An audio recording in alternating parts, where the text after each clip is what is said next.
I think we might be live. Are we live?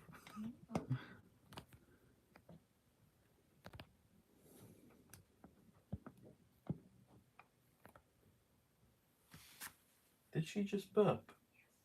Okay, the cat just burped. That's cute.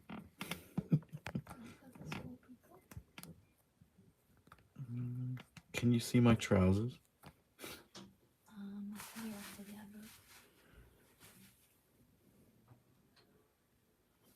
Yo, yo. Yeah. Hi, Tyler. Hello, guys.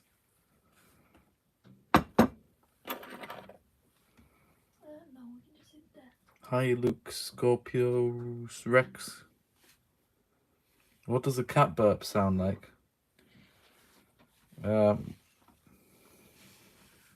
Exactly how you'd expect it to sound. There's recently a bunch of seagulls and magpies bringing stuff to the window on the roof, our skylight. And not only are they pooing all over the window, but they make an absolute racket, and they've been waking us up at 4 in the morning. So I'm a bit tired. You might be able to tell from my voice.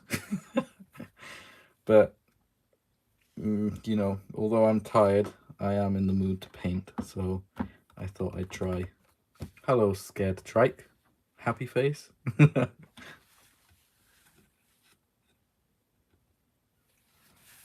So I think we'll just wait until some people join. In the meantime, I'll get some paints ready. So I want to paint Charlie today. This is the first one we'll be painting. In theory, if we want to do things properly, I should be painting blue first. But I've just painted blue so many times that I'm tired of it. I just might do her later. But I don't think I've ever painted Charlie before as a bust, so we might as well just do it today. It's the first time, and why not do it while live streaming, eh? So let's get some paint ready. As a lot of you guys know, I like to work with primary colors, or close to primary colors, so I can mix my own shades. So we've got our primary colors here.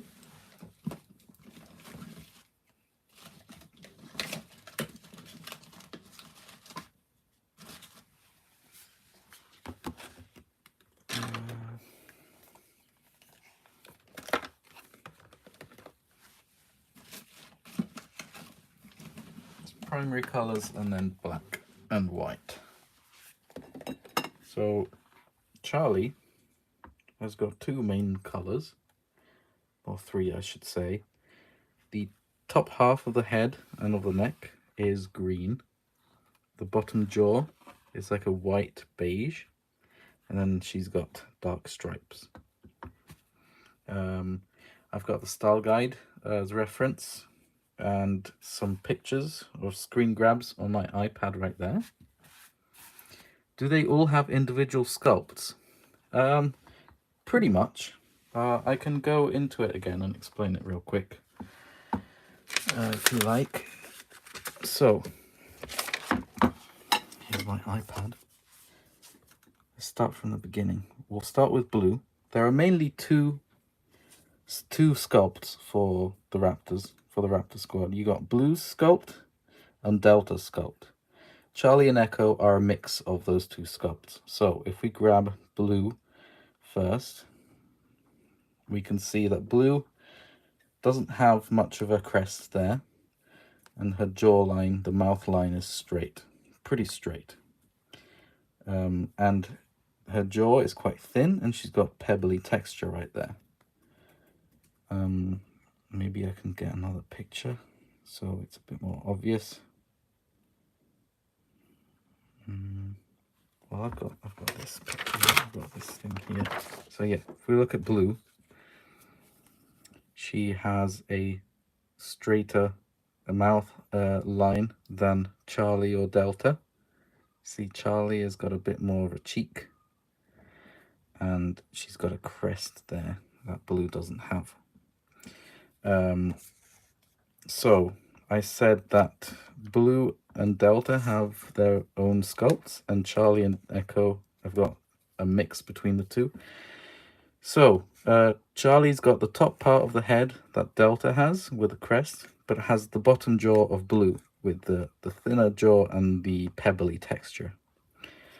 While Echo has got the top part of the head that Blue has without the crest, but has the bottom jaw of Delta, slightly rounder and with no pebbly texture on the side. So that's a clever way of just sculpting two main ones and keeping costs low for ILM and the CG artists by just having to sculpt two instead of 4 completely original ones. Right, so that was one question answered. But when I'm sitting down, I just sat down, I can't see your questions. But I do have my lovely assistant sitting behind me, reading all the comments and questions. And if you have any, you can ask them away and she'll read them out to me. Because she's just that nice. Are there any other questions before we start? There's a face reveal because you reflect from within your iPad. Oh, was there? Just for a second. A very tired looking face reveal, probably.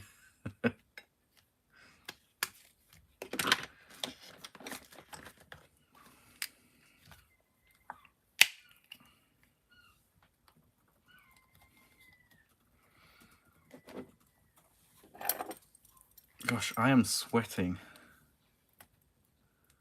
First question is, what's your favourite dinosaur? My favourite dinosaur is Baryonyx. I didn't used to think I have a favourite dinosaur, but then Sora made me realise that every time I get asked that question,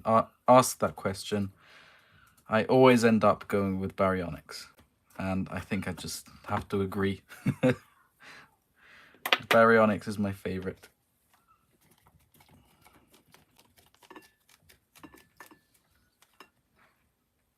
Brent asks, oh, hi Brent. Do you like Lord of the Rings? Do I like Lord of the Rings?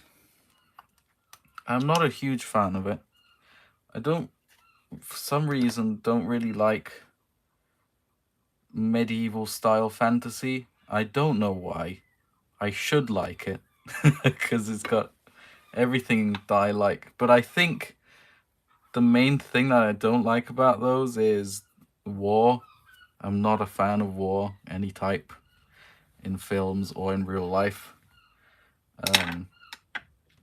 I don't like highly stressful films either. You can consider some parts in Lord of the Rings to be quite stressful, can't you? Yeah, definitely. Yeah, so... But we did buy a Blu-ray set of the Lord of the Rings trilogy to watch, because Sora wants to watch them. And I think I should watch them again, because I haven't watched them in a bit. Last time I watched them, I think I was... I wasn't an adult. So it was quite a few years back. And who knows, I might enjoy it more now. I do realize they're not bad films. They're gorgeous, brilliant films. Superbly and exquisitely directed. But it's just personal preference, I guess. But I hope I like them a bit more. I don't dislike them. But I think the stressfulness of it sort of deters me a little bit, if that makes any sense. But we're excited to watch them again.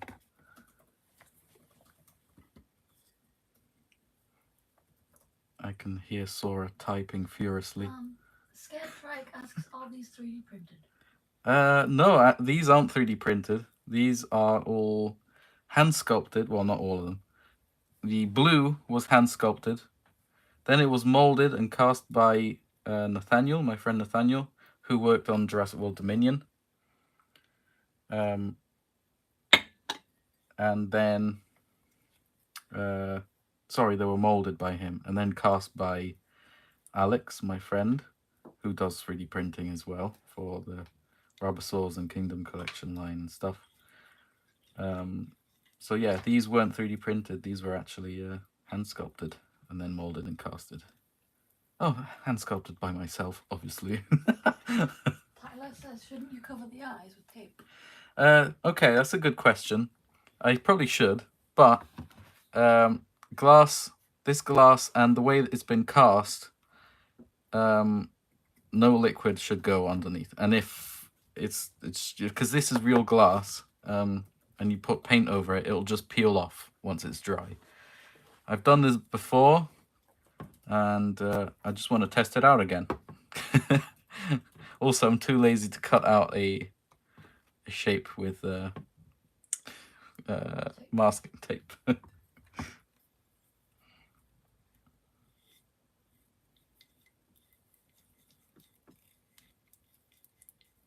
What were you typing? Someone was just saying, you got all these connections with film, and it's like that's the benefit of working on film is you meet lots of people in film. Yeah, it's funny actually. We were watching all of the Harry Potters again the past week or two, weren't we? And we were looking at the credits, and I watched the first one. I was like, oh, hold on, let me just check the credits if I know someone. And yeah, yeah, there were my bosses worked on Harry Potter. It was in a couple of them, actually more than a couple. It was all of them until 6, and then one of them wasn't there, I think, and then I don't remember. But there were 2 of my bosses worked on them, and they are incredible people, really professional people, and they were in the modeler section. So if you want to watch the films and the credits, you can actually see the names of my bosses there. It was Jim and Terry. Absolutely fantastic guys. I actually, when I got offered the job at Warner Brothers, it was Jim that called me, and I had no idea who he was. And then later on, I found out, oh my goodness, he actually worked on all the Harry Potters and stuff. That's how metal is that? It's so cool. So I've mixed the base green for the main part of the head and the neck, the top part of it. So Charlie's interesting because she's got some weird washes going on. She's got darker washes around the eyes, then she's got lighter washes around that area. So I'm just going to do the base green, and then we'll just work it out from there, I guess. Are there any other questions? Well, we've had about 9 questions. Oh yeah, okay, that's good. I like questions. Can you make a Delta Hammond collection better? I can make Delta Hammond collection better, and we have already actually.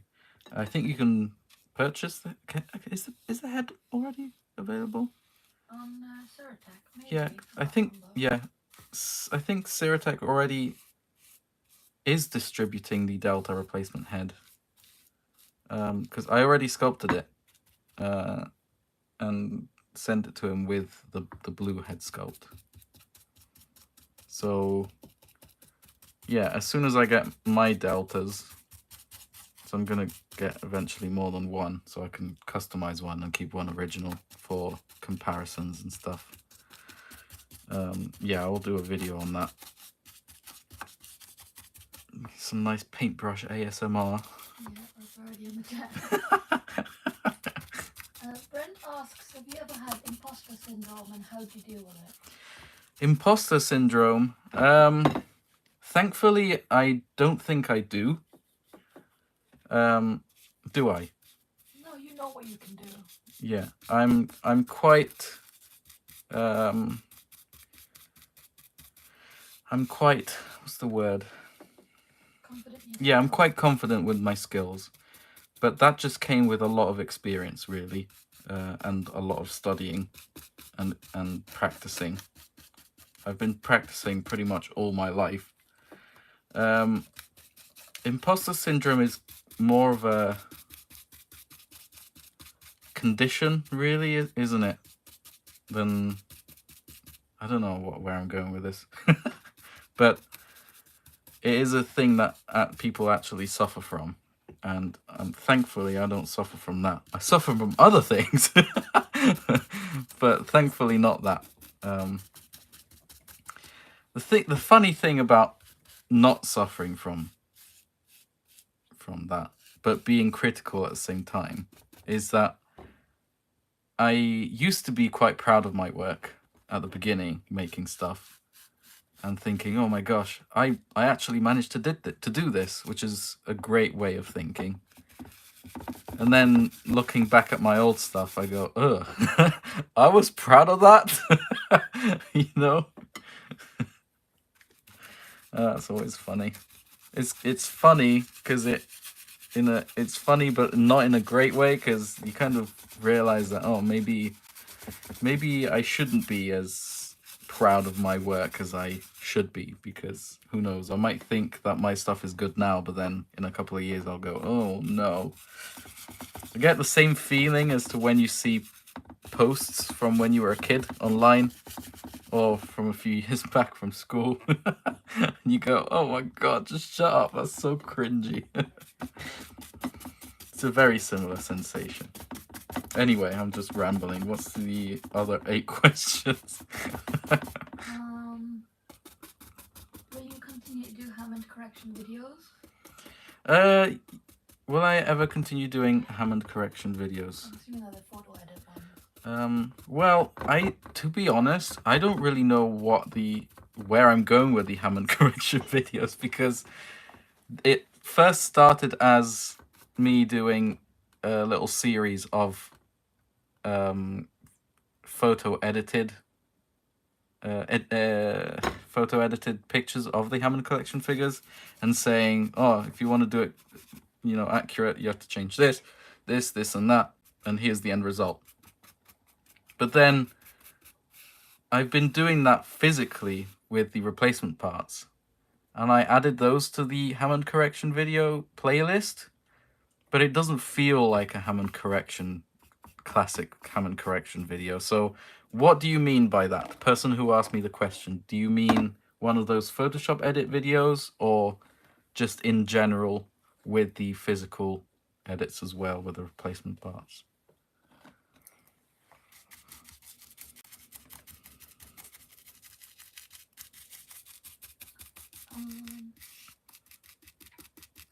Someone just donated €5. Oh, what? Oh, you don't have to donate. With a sticker saying keep it up. Oh, thank you so much. Can we have their name? Mr. 456. Mr. 456. Thank you so much. Really means a lot. You don't have to donate anything, guys. It's not fair.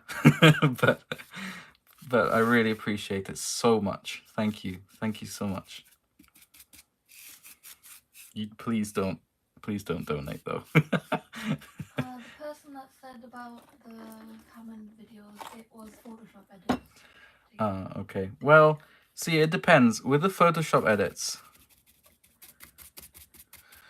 I guess I could do that, but I find it more satisfying doing it physically with real replacement parts and actually showing that it is possible, rather than theoretically being able to do it with just photo editing and stuff. Because with photo editing you can make anything look pretty, right? But if you manage to do it in real life, then that's a step further. But I guess I could do that. What other figures need correcting in the Hammond correction series? I don't know, I'm not listening to what you're saying. I still need to do Corythosaurus, I guess. Some of the newer figures. I don't know. I just don't want to feel like I'm bashing on Mattel too much. It might be a bit too late for that. But if I just keep on, you know, beating a dead horse, so to speak, I just lose credibility. Once I made my point clear with other videos, I don't want to keep repeating the same thing. Well, I do repeat the same thing, but with different figures. because Mattel just haven't fixed some of the issues yet. But if I keep repeating the same thing about the same figure over and over and over again, maybe twice I could get away with it, but if it's more than that, then it's just people are just gonna go, okay, we get it, it's okay, shut up now. Which some people have been telling me already, so I don't want to push it too much. Okay, I might need to use the hairdryer. You know, if you're a regular, you know what that means. It's noisy, so turn off the audio of this live stream. And then once I'm done with the hairdryer, I'm gonna give you a thumbs up, and then you can turn the sound back on. Yeah? So I'm gonna start using the hairdryer in 5, 4, 3, 2, 1, go.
There you go, all done.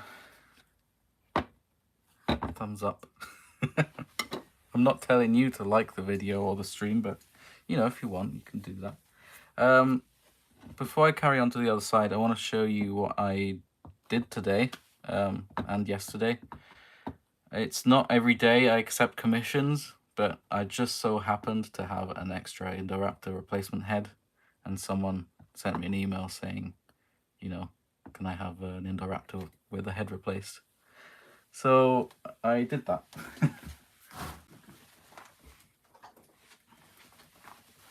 And here he is. They wanted a repaint and the head replaced as well. And here he is.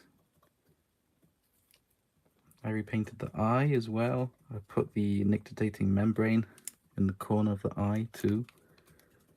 Put some nice weathering on the teeth too, and all the golden bits that are supposed to be golden are golden. I painted the claws as well. And he's gonna go to his new home very, very soon. So yeah, that's what I've been doing.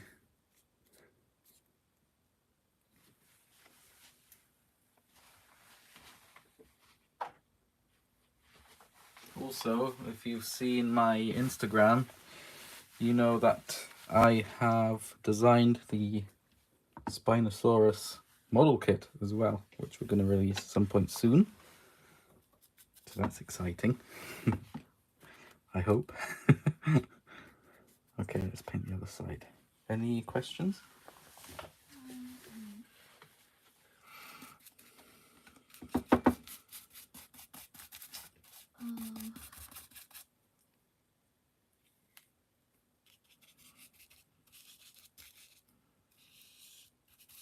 Oh, I keep getting cat hairs in the paint. Texture. Sure. Trying to find the question because it gets so buried. Yeah.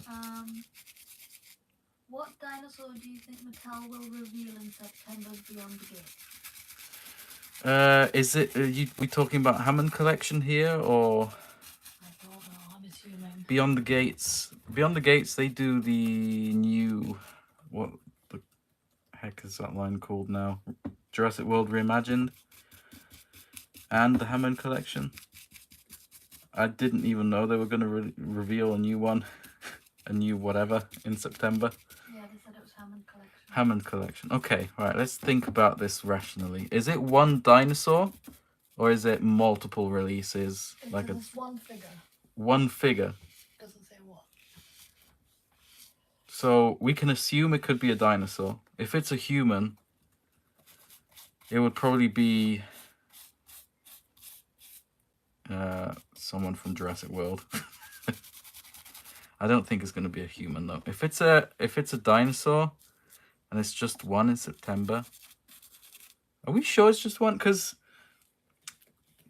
every September, I think they've released, or last September at least, I think, was it last one or 2 Septembers ago? I don't remember. They revealed Ellie, Dilophosaurus, and something else, didn't they? Correct me if I'm wrong. So it's weird that they would be revealing just one thing.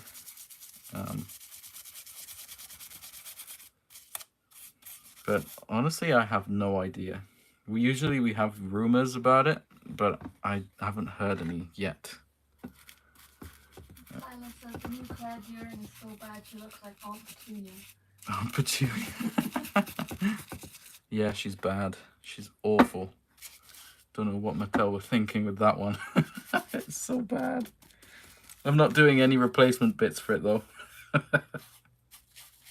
I saw someone do an interesting comparison from a random character in the Hasbro Star Wars line. Just a random character that I don't think was that important. Was so much better than the main character that Mattel did with Claire Deering's figure. And they're supposed to be both the same price range, same, you know, collectible line sort of thing. And it just goes to show that Hasbro really know what they're doing with their collector stuff. And if Hasbro still had the license, we could have been getting some really cool Jurassic stuff. Some really cool collector's Jurassic stuff. If they actually understood that they would need to pass the, you know, use the right team on it though, instead of the Nerf people working on Jurassic like they did with 2015 line.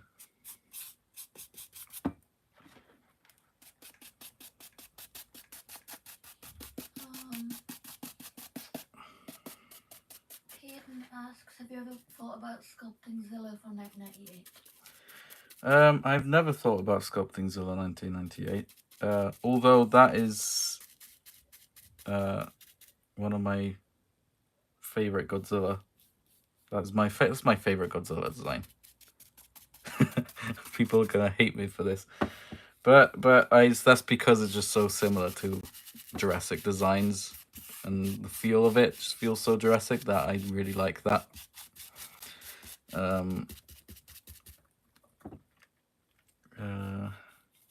Where was I going with this?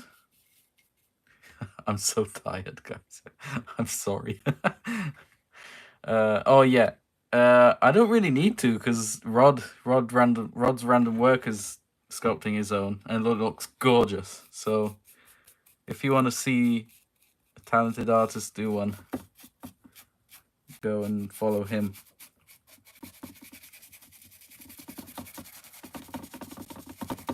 So he's doing the baby versions at least. He'll probably do the adult eventually.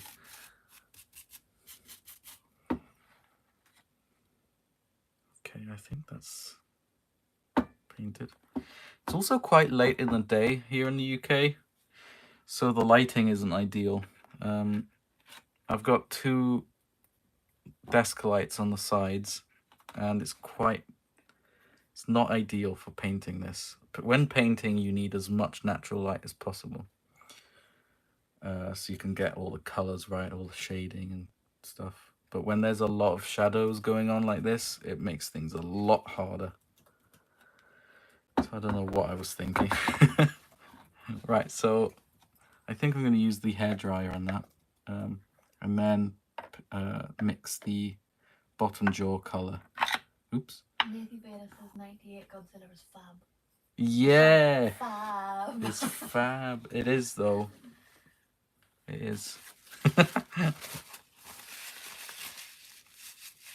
Yeah, if you're not following Nathan Vader online on Instagram and stuff, don't, because he... No, I'm kidding. Do it. He's got an amazing Jurassic collection, and he just keeps finding all this random niche Jurassic official merchandise anywhere and everywhere. He's very committed to going to car boot sales and stuff, and just scouring the whole online shops just to find some Jurassic stuff, and he just finds some really crazy stuff. Not only that, if you're interested in seeing official Jurassic merch, he does some really cool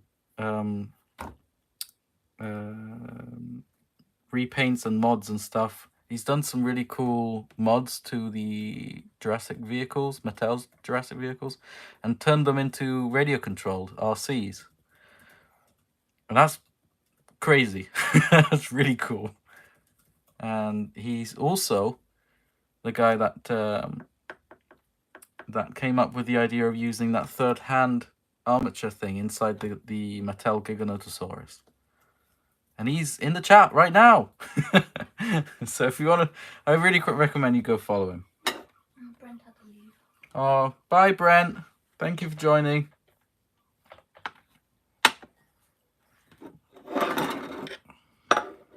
I might not even do the hairdryer at the moment. So I can just paint this side. Scared Trike also asks, what's your favorite Hammond collection? Ah, that's a good question. Hold on, I'll just change the water and I'll be back. Yeah.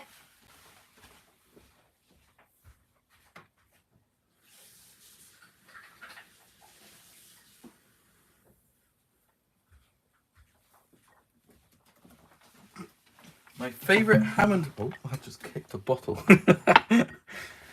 Ah, there we go. My favourite Hammond collection figure is... I think it might be the Therizinosaur. Maybe tied with the Carnotaurus.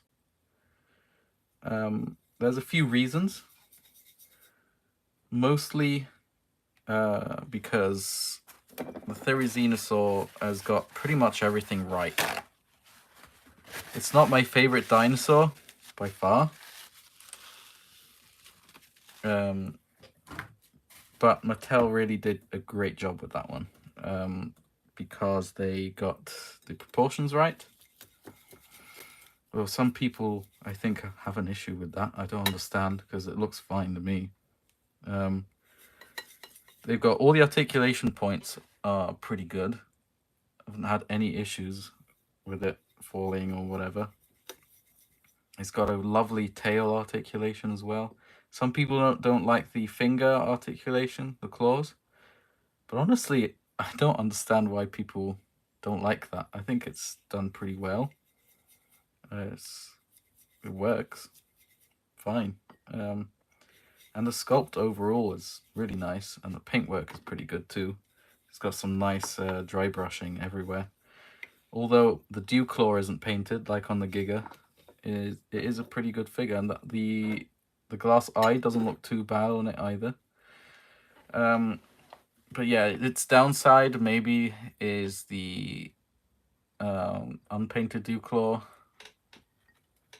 But other than that, I think it's pretty solid. It's really good. And I think it might be tied with the Carnotaurus because although Carnotaurus is a cooler dinosaur in my opinion, Mattel did do some really strange things with it, like especially with the neck, since the neck can't be twisted around and posed when you want the neck to twist. That's a very basic thing for a neck to do. And all the necks on all the Hammond collection dinosaurs twist except for that one. And again with the neck, it's weirdly designed because it's got a... Hold on, let me grab it. To me, this part of the neck is an eyesore. It could have been done much better. So I don't understand why they decided to add this spike right at the end, because it makes this step look even bigger than it is. So that's just a bit of an oversight design wise. And when you move the head up, it doesn't even, like, it's got a very deep bit here for the neck to go over it, and it doesn't even go all the way. So they could have designed that part a bit better. I'm very tempted to shave that bit down. And yeah, and the neck doesn't twist. The dupe claw isn't painted, but I think this one and the Therizinosaur are my favorites, and I give them 9.5 out of 10, I think. Very, very nice figure. Mwah! Very nice. I hope that answers your question. I really go way too carried away when answering questions, don't I? Are there any others?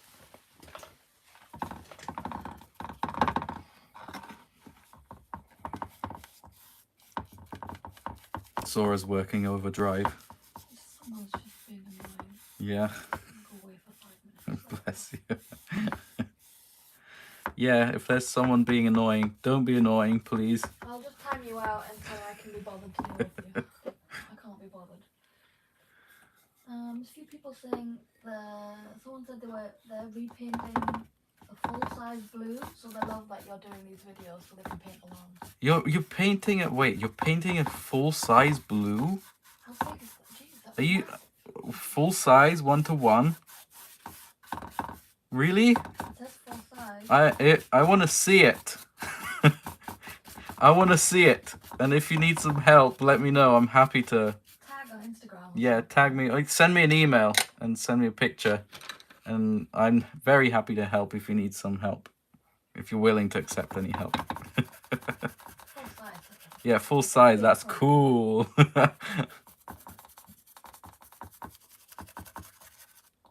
Someone asked, what are you planning to do with these raptor heads when they're finished? Right, so what I want to do with these is I would like to auction them off all as one thing. I am thinking of maybe sending them over to my friend Alex. He usually he occasionally does some bases for some busts that he buys online, and they're really cool, like with ferns and stuff, and it looks really good. I'm really surprised. They look amazing. So I'm thinking maybe sending these over to him so he can make a nice base for them with ferns and maybe a bit of fence gates broken, something. And then auction the whole thing off. That would help tremendously with our projects, with the Robosaurs and other busts and stuff. Also, if there's some sort of millionaire or billionaire out there that wants free dinosaurs for life, even life-size ones, buy us a house and you'll have my services for a lifetime.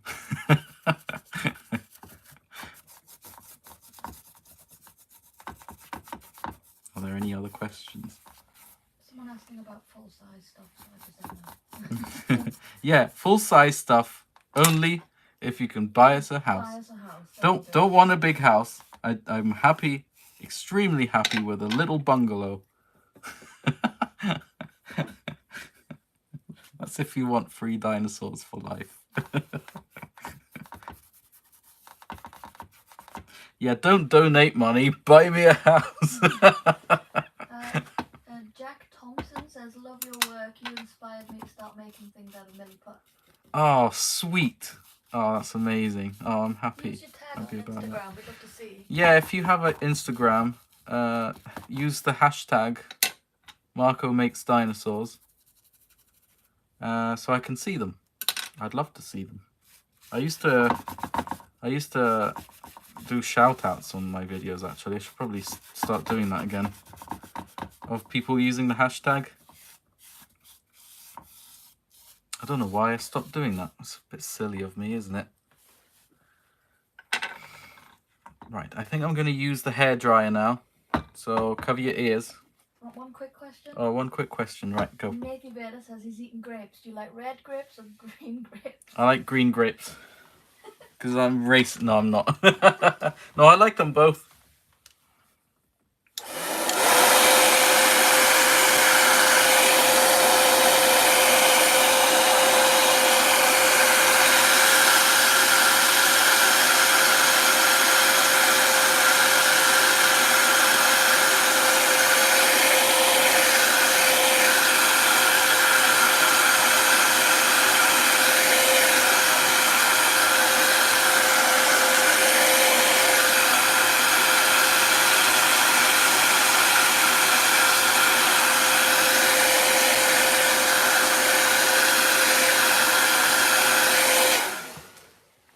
Okay, we're back.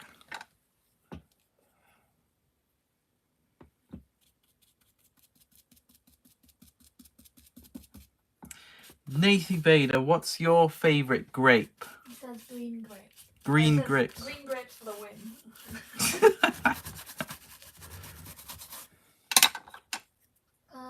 Justin asks, any chance of a Rexy in the future? I'm assuming like a bust. A Rexy bust. I have one. To paint, actually. It was the master that we used to mold and cast some. I wasn't originally planning on painting it or selling it, but you know, one needs to eat, so I think I might have to sell that and paint it. Maybe I could do a live stream painting that up if you want me to.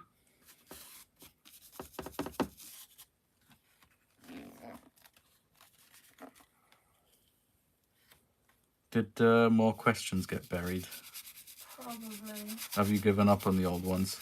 Yeah, no, the thing is YouTube doesn't let you scroll back very well. It struggles.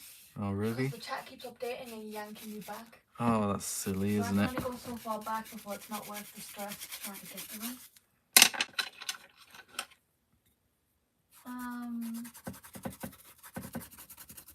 Tyler asks, have you considered painting a bust with your own original colours? Yeah, I have considered that. The thing is, I need to make money. And unfortunately, doing stuff that already exists sells better. So if by selling, I mean even just doing videos on YouTube, because I get views like that. If I was to do my own designs and my own paint work and stuff, people just won't be that interested. Unfortunately, as much as I want to do it, and as much as some of the more loyal fans, I should say, loyal fans sounds wrong, but as the more recurring people watching my stuff would like to see, it's just not viable sometimes, because I need to keep up with what is popular. And unfortunately, with how YouTube works, if you do a video that doesn't do as well, it just tanks your estimated revenue, just goes down like crazy.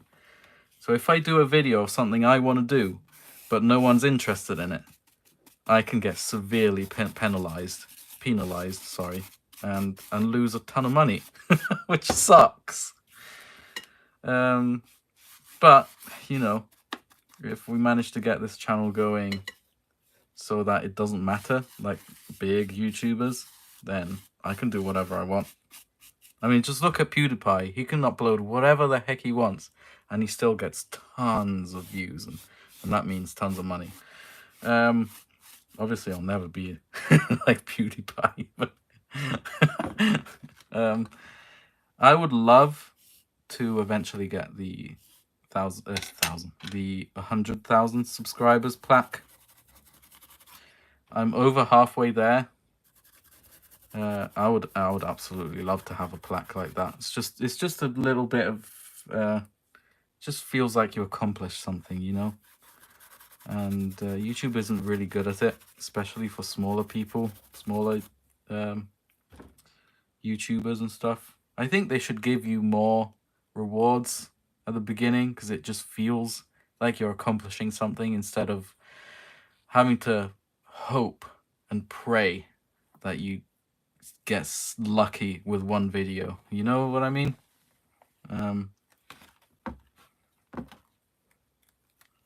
See, the thing about painting when there's low light, I just painted this stuff like that.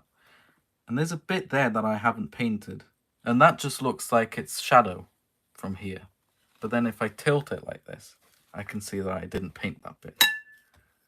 But if there was a light, if there's, you know, daylight shining from above, then you can pretty much see everything properly. So if you want to start a project like this, I recommend you do it at the beginning of the day.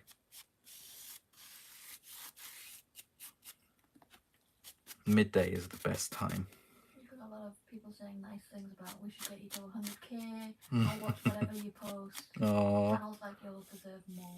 Oh, thank you. You're too kind. Too kind, guys.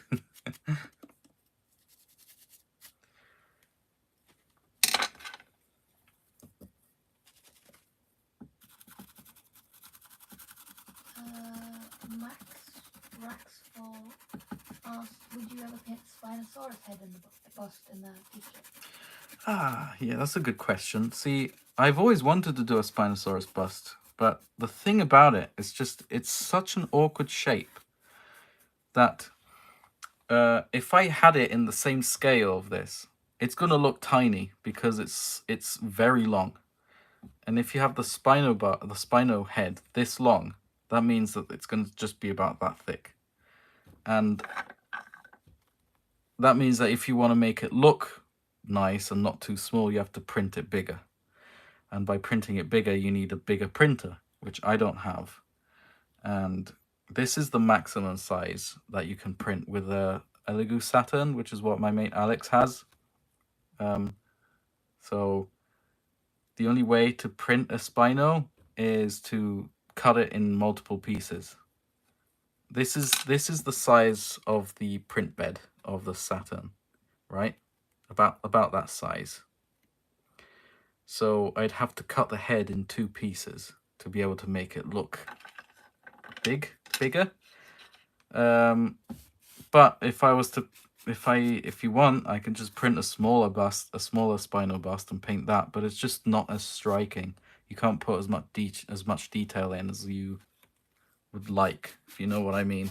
Would you rather see a small one rather than no Spino head? Tyler says, is there not a way to compromise? Because, I mean, you printed the Dilo frill.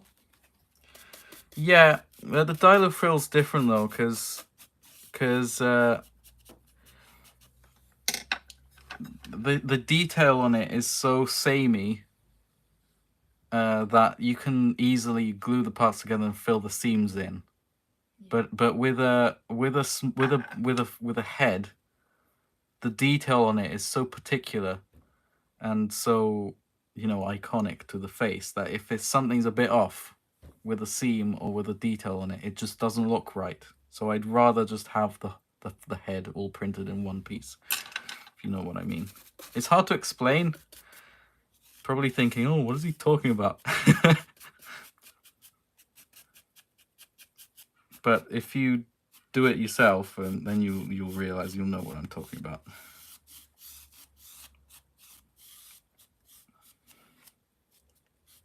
Okay, I think we've painted the underside now. I'm gonna give it a quick blow dry and I'll be back. Cover your ears.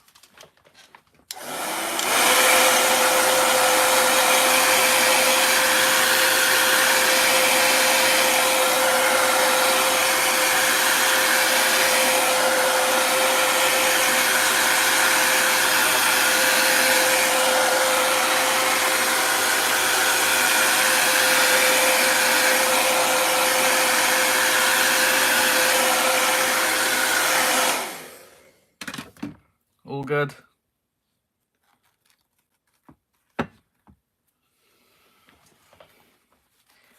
Now for this next bit,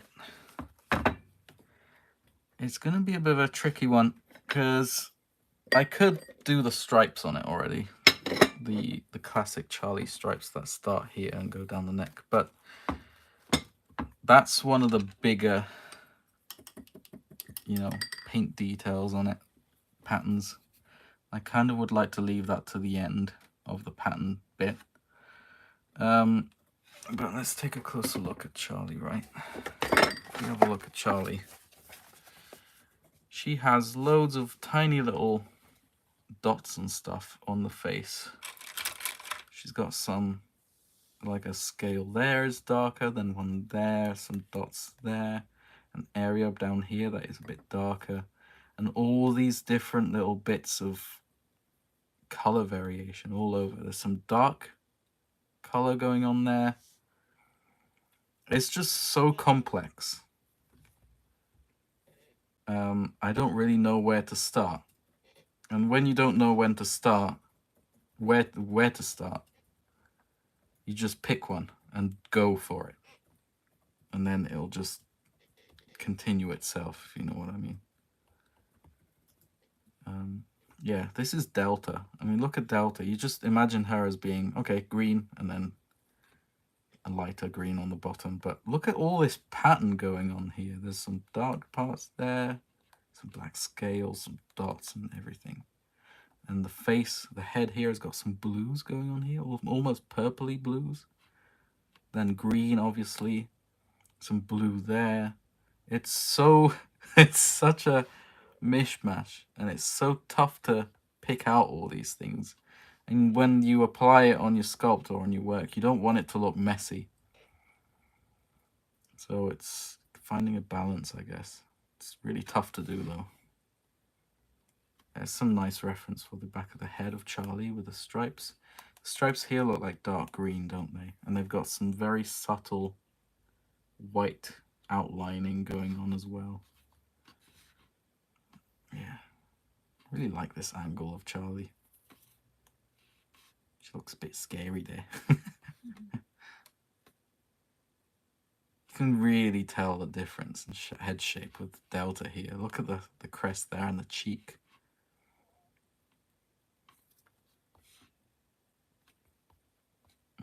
Okay, right, see if I can get some more pictures of Charlie. Don't need this. Are there any other questions?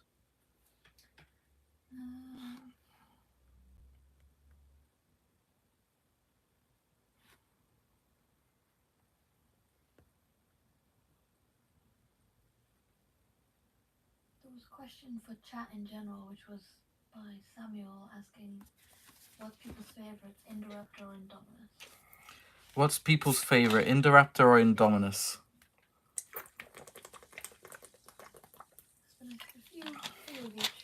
Yeah, I feel like in general, people are more interested in the Indominus because it's the first hybrid. It's big. There's this thing about, especially in America, with things being big. So yeah, I wouldn't be surprised if more people are interested in the Indominus. You're getting more Indominus now. Yes, he said that, but now I'm gonna say that personally, I love the Indoraptor, and I much prefer the Indoraptor over Indominus. It's a little bit more interesting to me. It's not just one solid color. Although obviously Indominus can camouflage, but even if we don't really know what it looks like when it camouflages, it could just look like anything. But Indoraptor's cool, man. He's so punk, isn't he? He's more like a hot rod, isn't he? He's all black with the stripes. That's what they say in the film. Yeah. You're some kind of hot rod. It's a bit goth. Yeah, it's cool. It's cool. It does not look like it belongs in a Jurassic film at all. It doesn't look like a Jurassic Park dinosaur at all. But I love it. I love the Indoraptor. So we got the pictures from Charlie in that scene. The only other times we see Charlie is when she gets blown up in the dark. So we don't really have much material to go with. Also, I don't remember if this scene is color corrected or not on my end, but in this part there is a very obvious green and blue tint over the whole thing. So Charlie's bottom jaw just looks green there when it's not pure green at all. Even Echo's looking a bit green in general. Doesn't blue here look like a Godzilla, like a Zilla, sorry, a Zilla baby? Zul says he has to go. Oh, bye Zul. Thanks for joining. So spiky, look at that. She looks like she's got a really rough face. Yeah.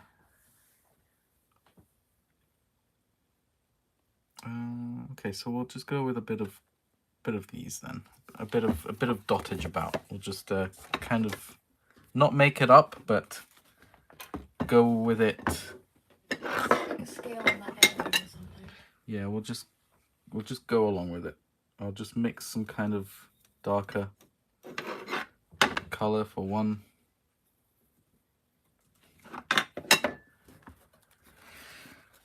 So we got something going on there.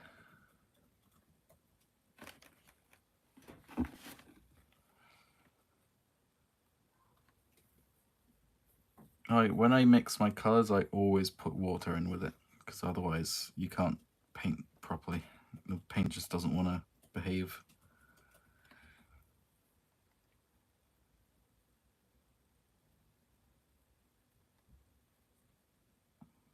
There's something there as well happening, I think. It's quite long. And there's a patch there. It doesn't have to be identical, I don't guess. It's just such minute details, it doesn't really matter as long as the overall look looks good. With the paintwork, it should be fine. But if it's sculpting, then that's a different story. Yeah, I mean, a lot of the paint it's so hard to see the colours in the film anyway. Yeah, exactly. People Very hard are to see. unlike, I mean, if it's this difficult for you to find the references, the odds of everyone else knowing exactly which scales are green and white and Yeah. you know what I mean? It's getting a little bit maniacal like that, isn't it? Maniacal? If someone's gonna be that picky, they can buy something else then. If they don't want it, they can go somewhere. Someone else will have it. Well, the thing is sculptures like Prime 1 and stuff, they're not perfect, but people regard them as the ultimate replica and stuff. And if people are okay with that, then they should be fine with this, right? I'm probably putting more effort in than Prime 1 themselves in some aspects. Team Havocaz says, hey Sora, let Marco know I'll have his young T-Rex off-road tracker pack by next week. Let me know if you want anything else from the States. I'm not sure who that is. Is it Martin? If he's changed his name. Are you Martin? It's me, Martin. Okay. Okay. Okay. I'm very confused. Like, I didn't give anyone else my address. Who are you? Wait. So you ordered the 93 Classic thing for me. The T-Rex off-road tracker pack. Yeah. And oh, he's too kind. Bless your heart, Martin. See, Martin and I have a deal. He gives me all the stuff I want, and I give him all the stuff he wants. Right? Yeah. I'm mixing in a little bit of greens and greys, like that. So there's some greens. I don't know if you can see it there, but there's some greens going on there. Bit more of a bluey green I should add as well. Also, I'm so tired. I'm not even sure if I'm going to finish this paintwork by today. I probably should, because it makes sense to finish something in a stream. So I'm going to try my best, guys. That's a bit too bright. Oops. Everyone's saying they can hear the seagulls. Yeah, you can hear the seagulls. We live with them. We live with them. And I absolutely love animals. I adore animals. I'm not a vegan, but I love animals so much.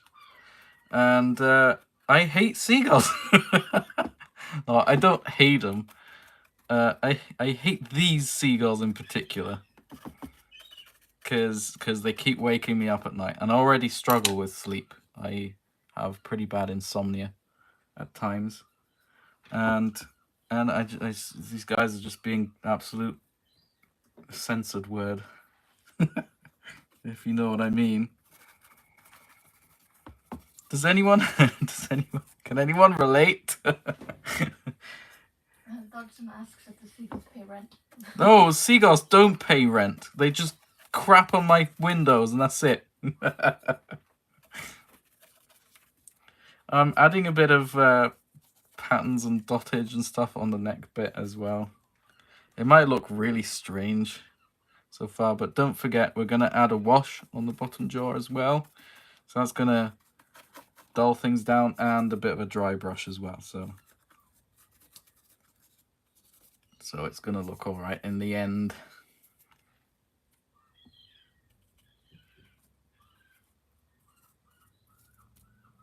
So the thing about us living here is that we haven't lived here for a whole year yet. Almost a year. But if it's a yearly thing where seagulls start to be annoying around this time of year, we're going to have to get used to it, aren't we? Yeah. I'll start eating them. Yummy seagulls. Mmm. It's just like chicken, it's fine. With a few more. I'm sure Mrs. won't disapprove. No, it's like chicken, but with extra spiciness because of all the bird flus and stuff. Oh, lovely. Mmm, yummy. I'm sure Mrs. would love all the extra. Right, so that's the bottom part done. I'm going to paint in a couple of scales on the top part as well. Are there any questions? I feel like a professor.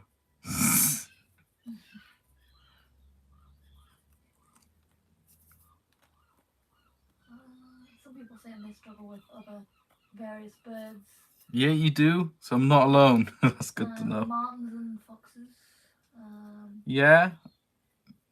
Yeah, see, we have a lot of foxes here, but we have not had a single problem with them. Can't hear them. No, I love foxes. Absolutely adore foxes. I know my sister has had issues with them. Well, one issue, I should say, but that was completely her fault, to be honest. Because at night, she left her boots outside. Her nice leather boots outside, I think to get some air or something, because they're stinky. Or probably more like she washed them and she wanted them to dry or something. I don't know. But yeah, she woke up in the morning and she found her boots completely chewed through. Her nice leather boots being completely eaten up. So that's not fun, is it? Mike Thumb joined. Hey, hi. Hi, did Mark. the stupid Seagull Star Wars.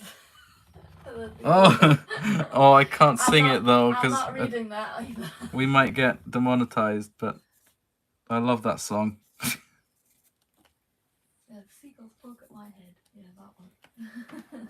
Stop it now.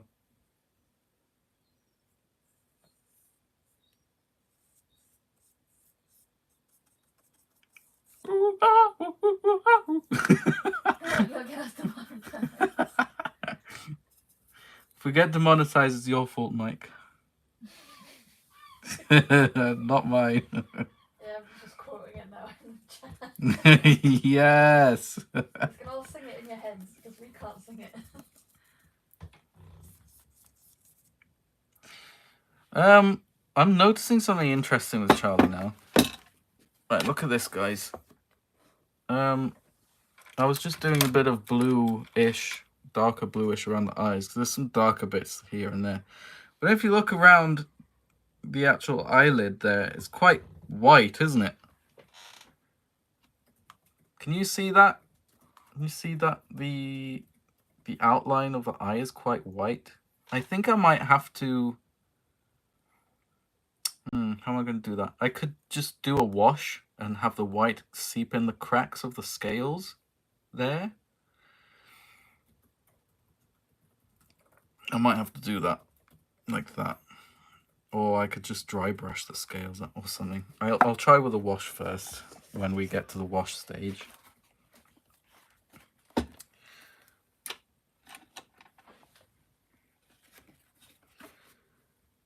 What about the neck? Nate joined and went, wait, when did you go live? Hi, Nate.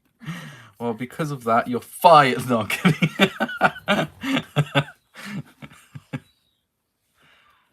Extra time in the basement. Oh, Nate, I told them about the Spino. I did omit that you had something to do with it because I'm a bad boss. Well, so I usually pose my figures myself, or my model kits myself, on Nomad. But the thing about Nomad is that it doesn't have a rigging functionality. You can't rig your model so that you can pose it. It's the only way you can pose your figures or your models is if you drag the sculpt around, which can deform it and stuff. That's what I did with the buck and the doe, and I was really careful for it not to get deformed. But it is so incredibly stressful. So I bit the bullet and I asked Nate if he would be able to pose it for me, because I know he has Blender and he can use it very well. And he managed to rig it up fine, and he posed it for me as if it was nothing, you know. And I'm very grateful for that. Thanks, Nate. Someone says you're using reference for Delta, not Charlie. No, that's Charlie. I hope you're a troll. It's DTV Entertainment. Okay. Well, if you're a troll, haha. But if you're not a troll, then It's Charlie. yeah, it is Charlie.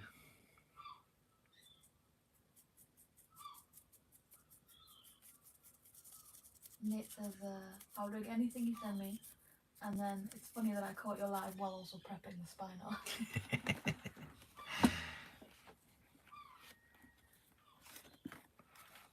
It looks so strange like this, but once we add the washes and stuff, it's going to look much better, much less messy.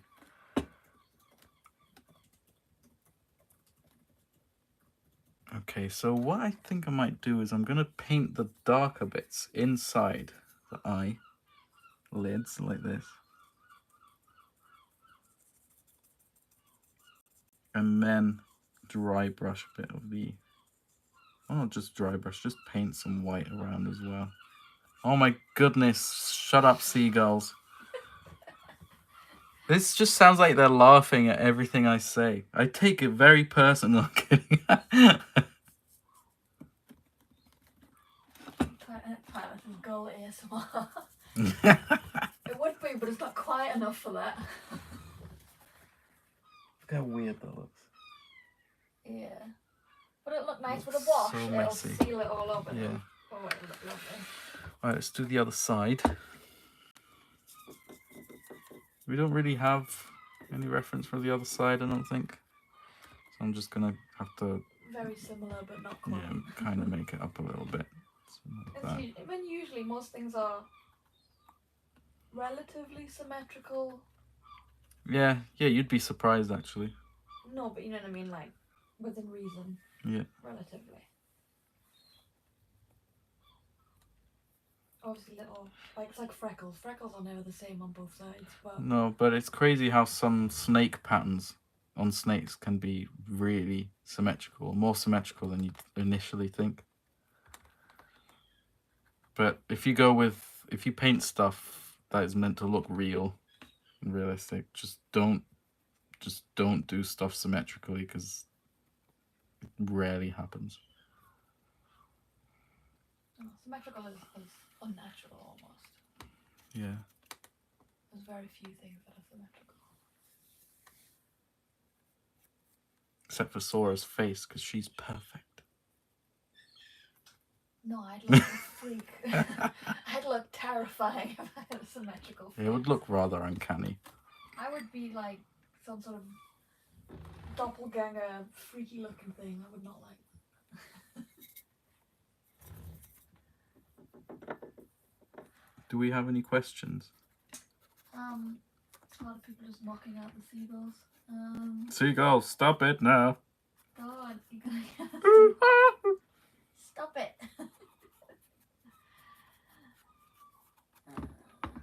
Nathan Vader says we need seagull cam.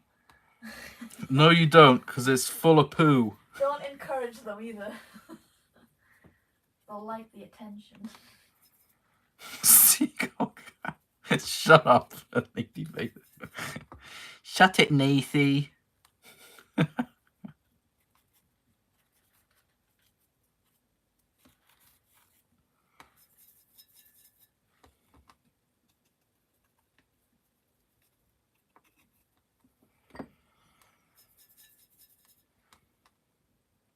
Gosh, it's rather quiet, isn't it? Where are the seagulls at? The person that thought it was Delta says they googled their references, but they were flipped, so it's confusing. So they got muddled. Oh, right. Okay.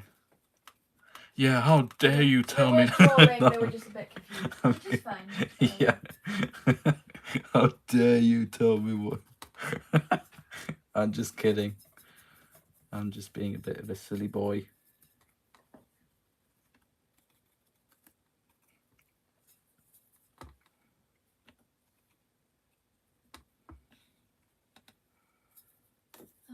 Someone asks, will you do a review of the Raptor Hammond collection when it comes out?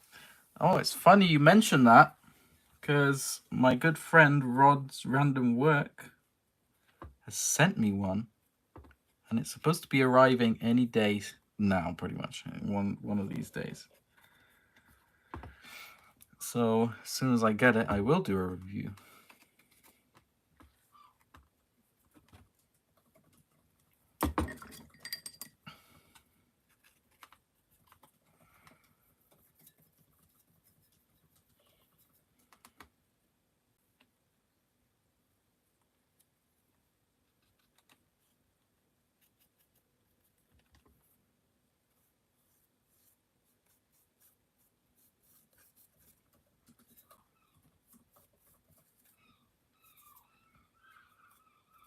They started back up again.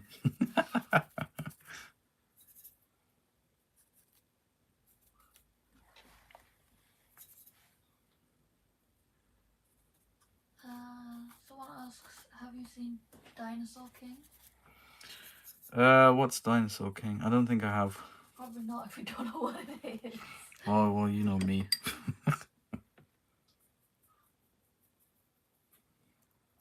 I don't know what it is either, so... I don't think I have. Think we've watched it. Is it, wait, is it that kids kind of cartoon thing where the dinosaurs actually don't look too bad? I'll Google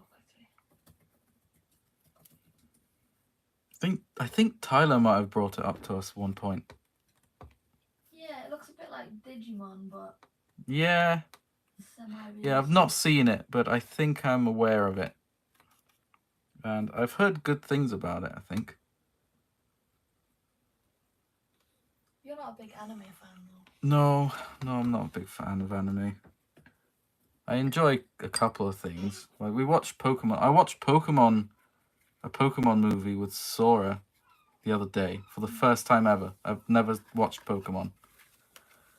And it was enjoyable. It's super weird, though. It's cringy and weird. No, well, it's a kids show, so I get the cringiness, but it's weird as in there's some really strange humor going on, and I think that's probably just due to Japanese culture being so different to ours, right?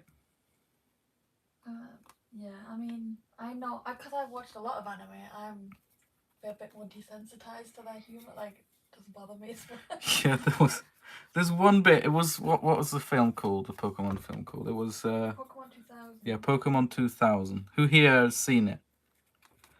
There's one scene where, well, first of all, Slowbro, was a Slowking, Yeah. speaks with a very human, very academic voice, which is very strange at first. And so he sort of narrates some of the bits, right? Yeah. And then he sounds really serious and everything, talking about this prophecy or legend or whatever. And then in one scene it's raining and the camera goes to him and he goes, I should probably wear pants, or I forgot my pants. I think I need pants. Oh, I think I need pants. And that was it. It was cut to another scene. What in the world? Also, there's a lot of stuff that doesn't make sense. Some character behavior just doesn't add up. But I think it's just the fact that it's I don't want to sound weird, but I think it's just the fact that it's Japanese and I'm not used to it. Right? The man just needed pants. What's wrong with that? What's wrong with that? The fact that what's wrong with that is that he's not a man. Well, I think it paints the weird thing of, if that Pokemon feels the urge to have pants, then doesn't that mean they're all naked? Which then makes it a little weird. But it's fine. Don't question it. Don't think too deep.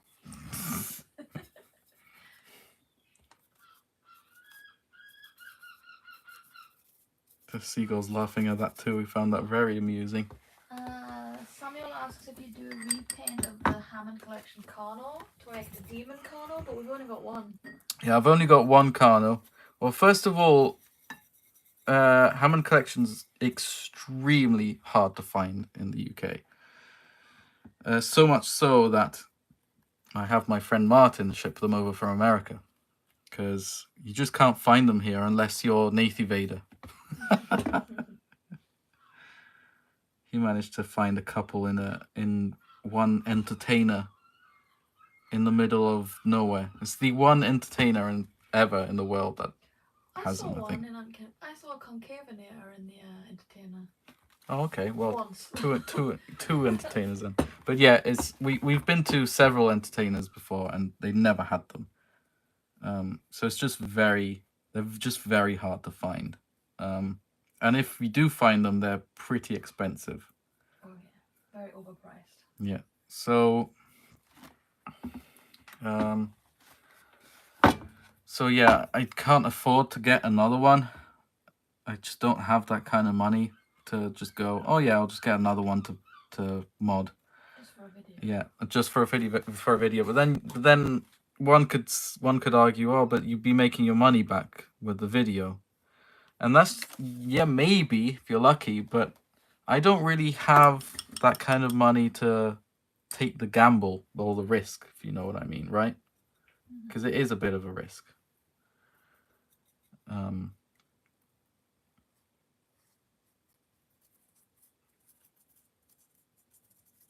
Sorry, I got distracted painting. That's okay. Yeah, but yeah, it's just not worth the financial gamble if we're not sure it would even do well as a video. Yeah.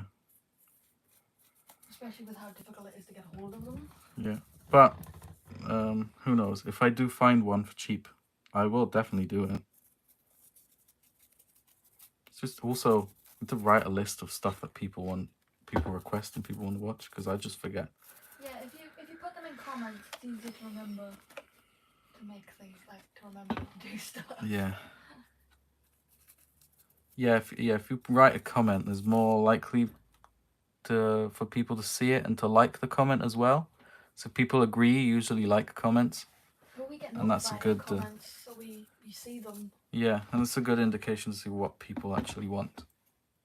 Okay, I think I might move on to the stripes on the back of the neck now. And mate says check eBay and Mercari.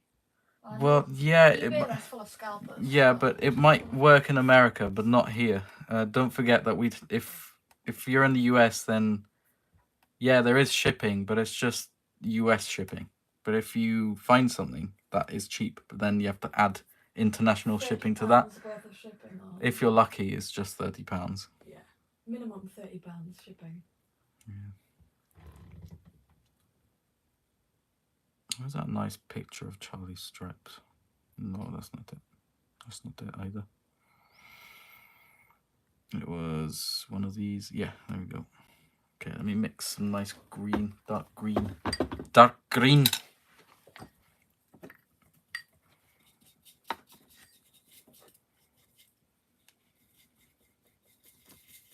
There's a lot of conversation about which Pokemon wear pants.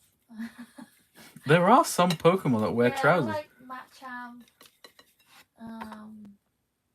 Are they born with trousers? How do they get trousers? It was like Throw wears the Karate Bee.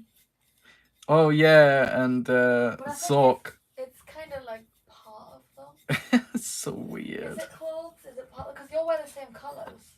You So can't tell me strange. there's a shop for Zork. As a shop, as a Pokemon shop. That just sells clothes to specific Pokemon. Like, that's not going to work. So there must just be part of them that just kind of look like clothes. Weird. Mike Thorne says murder victims. So they get their pants. Oh, murder victim. Pokemon has a really dark underbelly. Oh, am I gonna get demonetized because I said the M word? No, you're more than an hour in. No one's watching this. The algorithm does. Nah, not in depth. It checks like the first. I think it's the first. Oh, it used to. It was the first. It was the first 30 seconds. Now it's not. Nah, it'll be fine. That's why some YouTubers have the 30-second rule. Yeah. Oh well. It's 80 minutes in. I think you're fine. Really? It's been over an hour already? Yeah. It's almost an hour and a half. Oh, time does fly when you're having fun.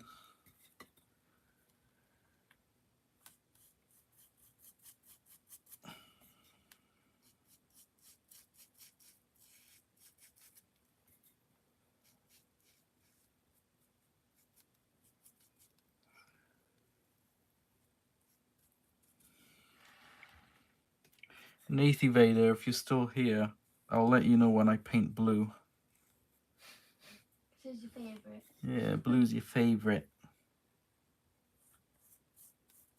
I know you wouldn't want to miss that one.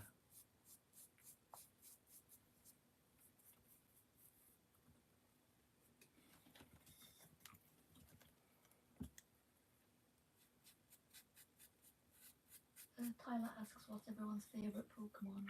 What is everyone's favourite Pokemon? I'll start.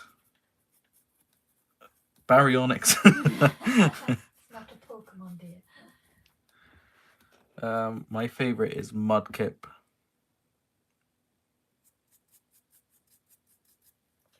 Tyler says Charizard. Nate says Charizard. Of course. Martin also says Charizard. Oh, how original, guys. Ukrainezilla says Mew. Hey, see, we have someone someone different. Max says Tyrantrum. Fair enough. Your Tyrantrum's cool. Hugh, I don't know how to say it. Hugh says Aracuda.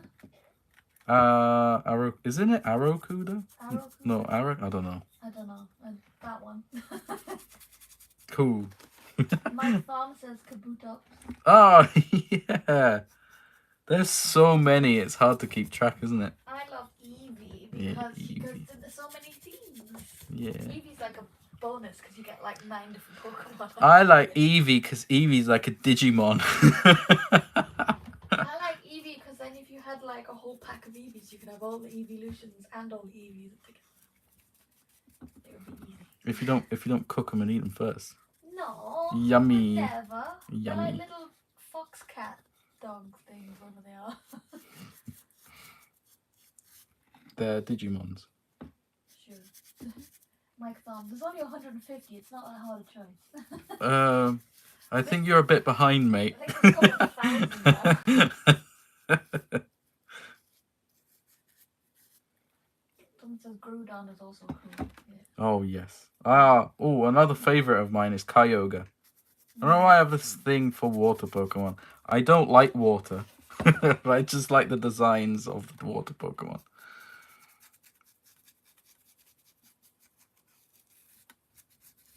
I think who else is my favourite? I like Vulpix.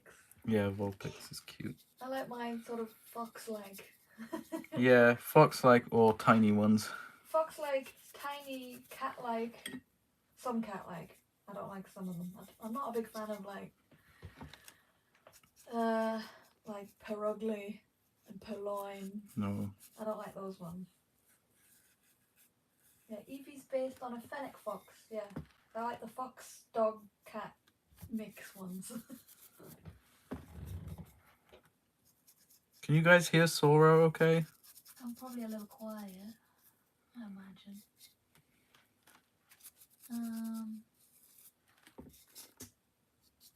Tyler says his favourite legendary is Lugia. Oh, that's cool. That was in the film, wasn't it? Yeah, Lugia was at the end of the film. Yeah, it talks in the film. I don't like that it talks. It's wrong. But it is a very cool design. I pointed it out when we were watching it, didn't I? How gorgeous that design is.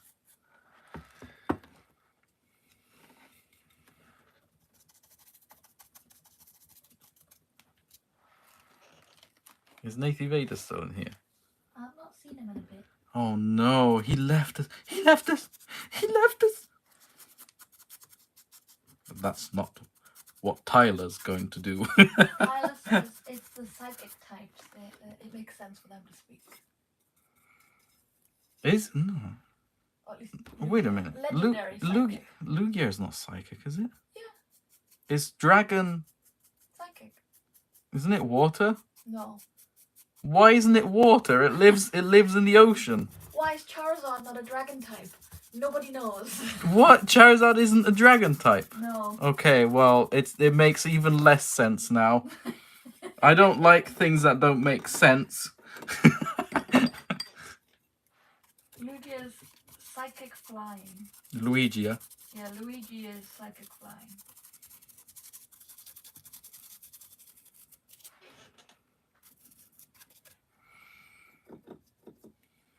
Someone said, is Lapras inspired by Loch Ness? I think more Lapras is inspired by plesiosaurs. Yeah, Lapras is definitely which is inspired technically by what Loch Ness plesiosaurs. is also kind of supposed to be. Sort of. What? The lake itself? No, the monster, obviously. You know, the monster that's just floating logs. Yeah. Oh, I love cryptids. Do you know what cryptids are, guys? I'd love to do a series of cryptids. Yeah, I love that. SCPs and cryptids. Love them. Do a separate channel. We always keep going into this. So Yeah. we make like 90 channels, I get nothing done. Yeah, see, I got woken up really early the other morning, I should say. That rhymes.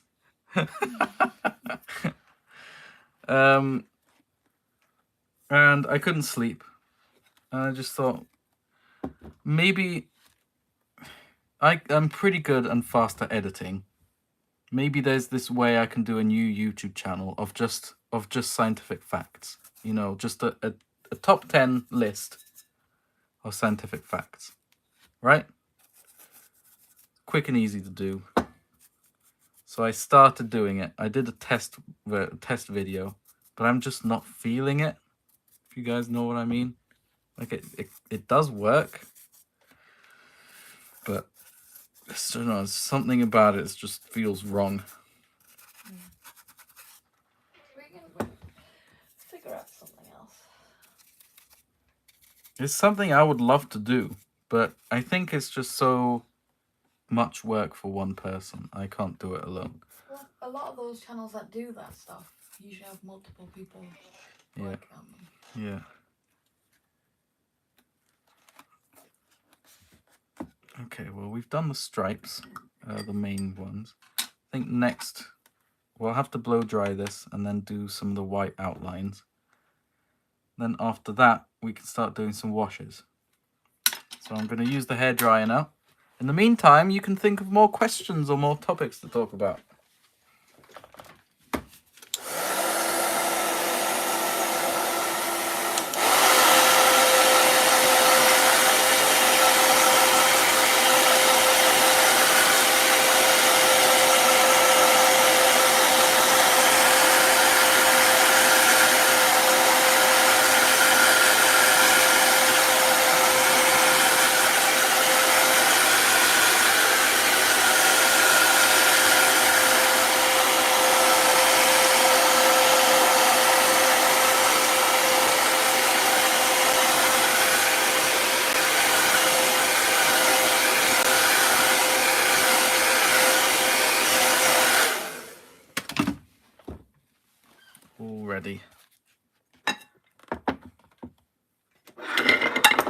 could be any questions really, so we can have a conversation about anything really,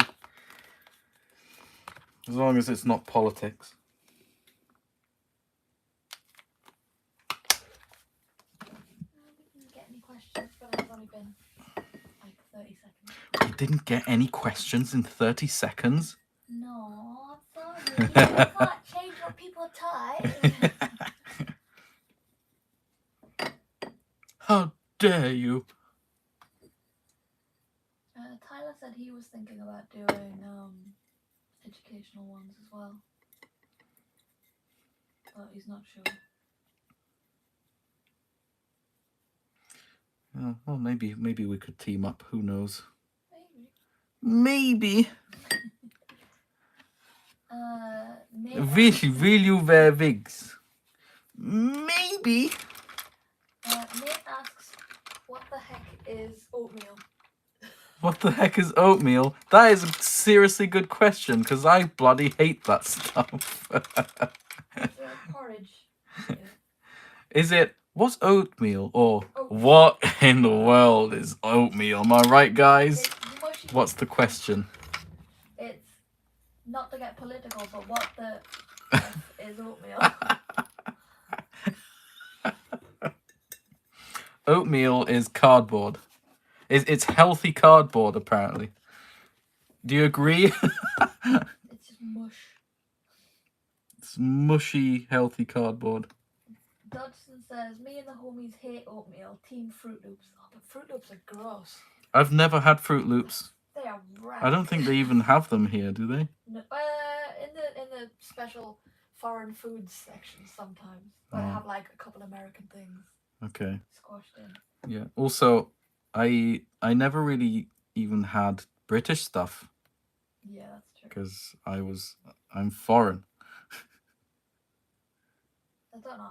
I tried Fruit Loops when I was in Florida, and you know, I like my sweet tooth. I like my artificial stuff, but You do. they tasted like plastic. They tasted like food dye and plastic. Yeah. Well, you know, Americans just don't have real food anyway, so. I mean, it's like Hershey's. Oh, Hershey's tastes like sick. It's disgusting. Yeah, actually, yeah. We tried American chocolate Hershey's. Our friend sent us some. Yeah, and it is the most disgusting, most revolting chocolate I've ever had. You can't even call it chocolate, can you? It tastes like vomit. And there is some science behind that, and that is because of how American companies make chocolate. Uses the same compound that we have naturally in sick. Yeah.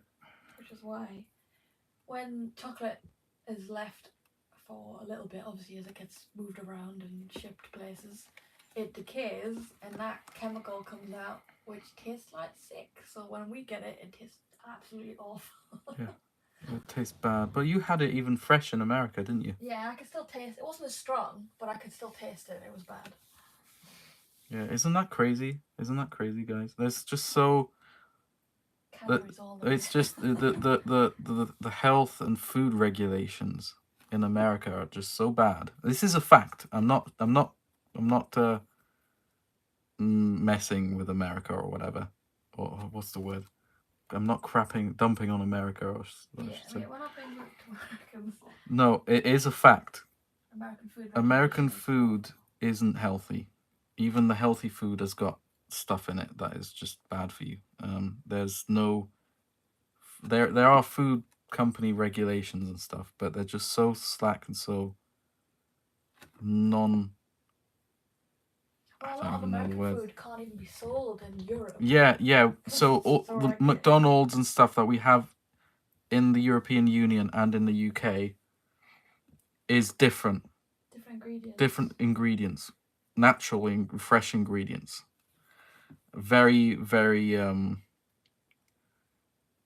what's the word? Controlled.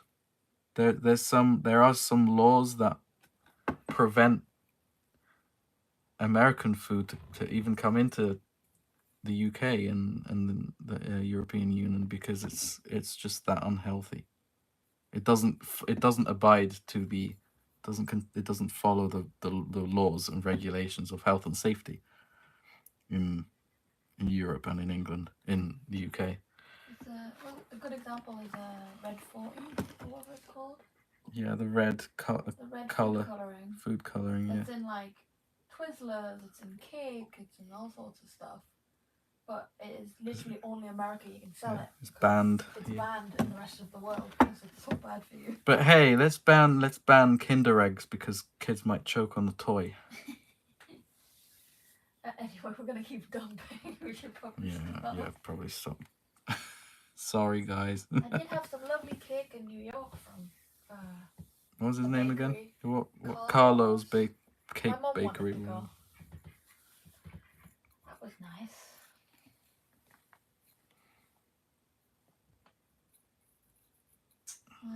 What's your favorite candy?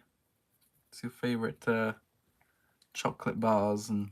Well, candy and chocolate is two different things. No, not in America. Candy is chocolate bars as well. Okay, well, candy, stroke, chocolate, whichever one's your favourite. What are your favourite? Well, Tyler says he never got those Kinder Egg Jurassic World toys. Oh, sorry. If we'd realised, we would have stockpiled you some. It's hard for us to find them, to be honest. Yeah, They it sold was. out a lot. It was. Well, you get to understand how we feel when we don't get stuff. Because it's your fault. No, it's not. Just kidding. Tyler says he likes Reese's peanut butter cups. Yeah, I've had those. I don't mind them. They're quite good. They're very sickly, but they're good. I've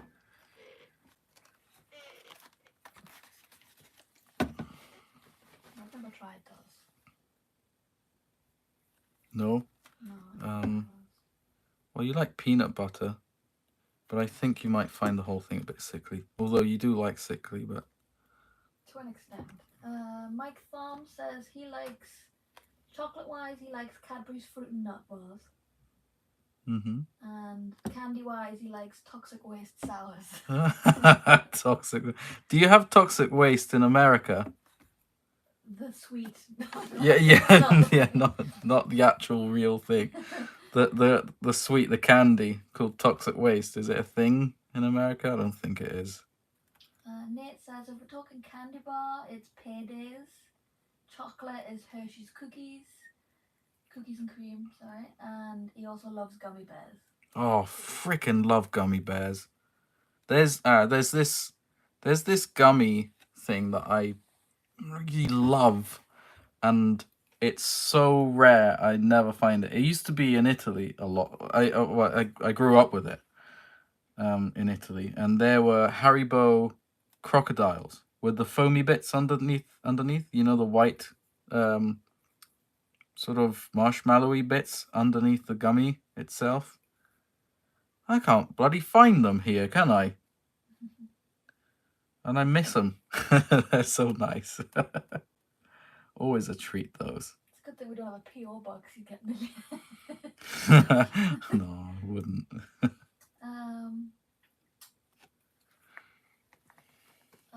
Max says, I like the chocolate and traditional candies of my country. Who's that? Max Raxford? I'm not sure. Okay. Tyler says, oh, as a recent experience, he tried squid. Oh, okay. And how did you have it? How was it? He said it felt like I was biting into steak. It tasted fine, but the texture was wrong. Oh, there's something about it. It's a bit rubbery, isn't it? Yeah. It's a bit like mushroom in that sense. Yeah, actually, yeah, maybe a little bit. I can see that. Yeah, there's this thing in Italy called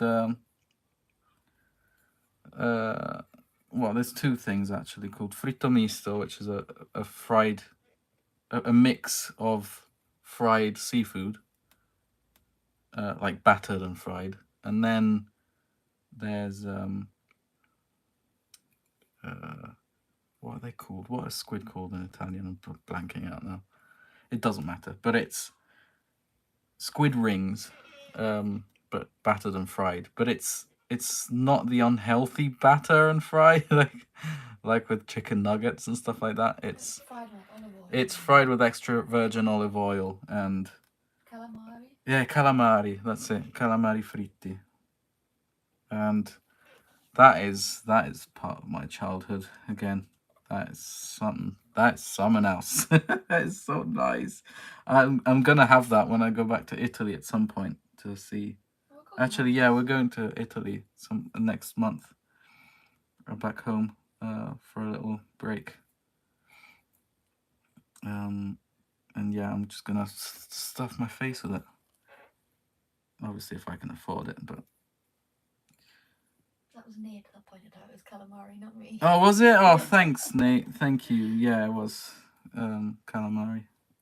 Calamari. Dodgson says, yeah, I love Welch's fruit snacks, Lifesavers, Sour Patch watermelons, and gummy pizzas you get from ice cream trucks. The gummy pizzas are the best. I always get you those for Christmas. Yeah. Because I'm a menace.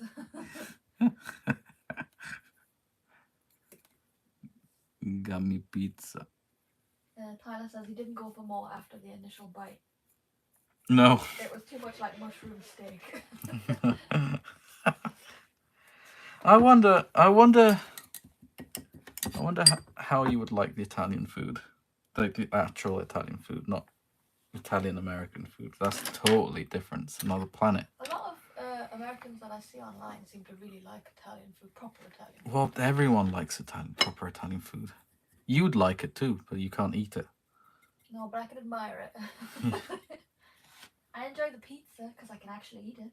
It depends. Oh no, actually no. Yeah, you can because in Italy they don't add extra ingredients. It's just the base. And the oils are added The oil is extra virgin olive oil. No, but like the table oils for like garlic or. Yeah, if you want garlic on it, it's on the table and you can garnish it yourself. Yes.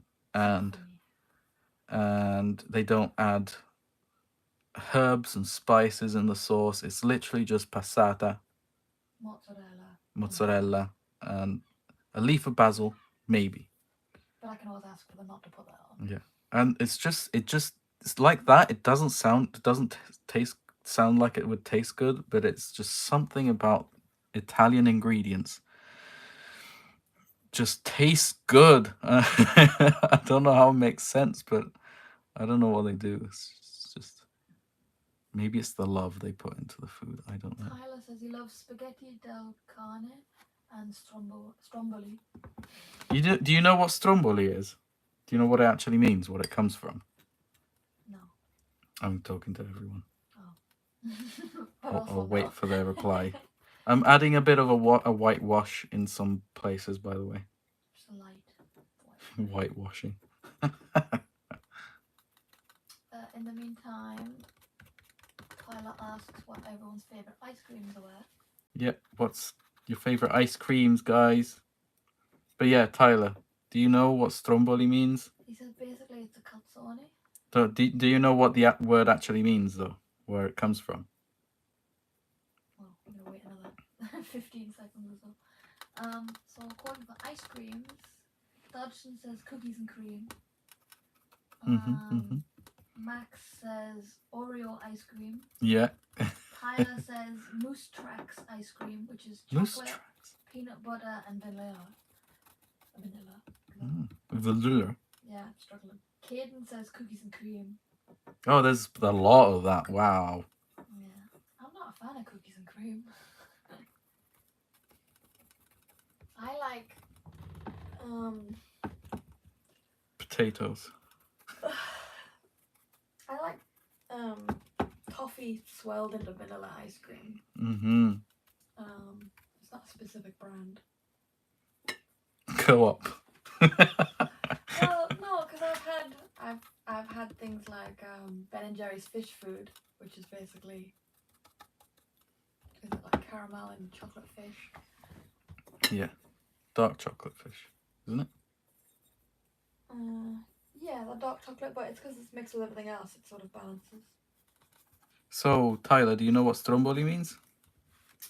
I don't think he's. No, he says he doesn't. Okay. But Mike Thorm says, isn't it evil fat puppet master? No. No, Stromboli is the name of the volcano in Naples, or in Campania, I should say, the county where Naples is, the region, I should say. Stromboli is the name of the volcano, which implies that the food called Stromboli is somewhat spicy.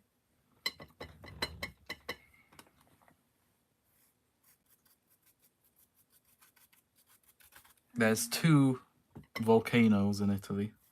There's Stromboli. They're all in the south, actually, and Etna. Etna is in Sicily, and it's scary. No, there's one more volcano, and it's underwater, and it is called Marsili, and that is absolutely terrifying because it could go off at any second, and if it does, the whole of the Mediterranean, Europe, is screwed. It's like Yellowstone, but Europe version, and underwater. If that happens, it's going to be bad.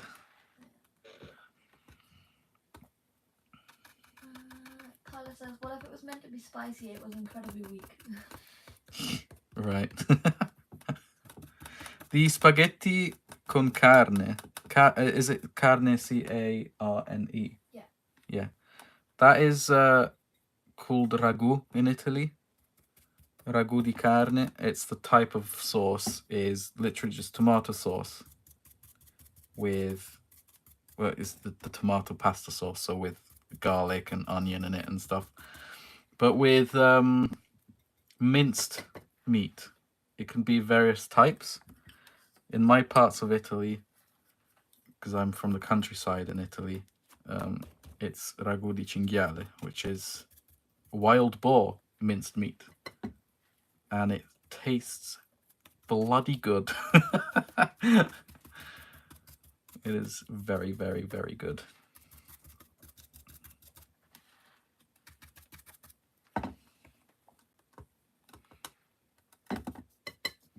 I'm adding a bit of whitewash on the stripes a bit as well.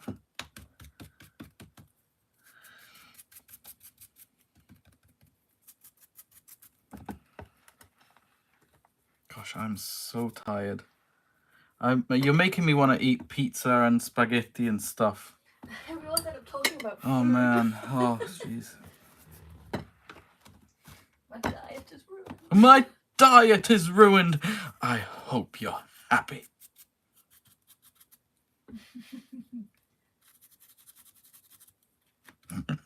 I love Shrek too. It's the best one.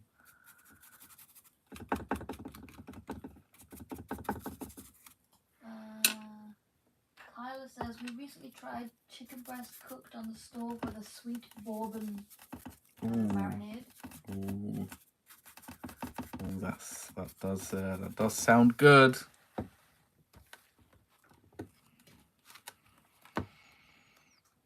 Kyla asks, thoughts on the upcoming Shrek 5? There isn't really much I can think about.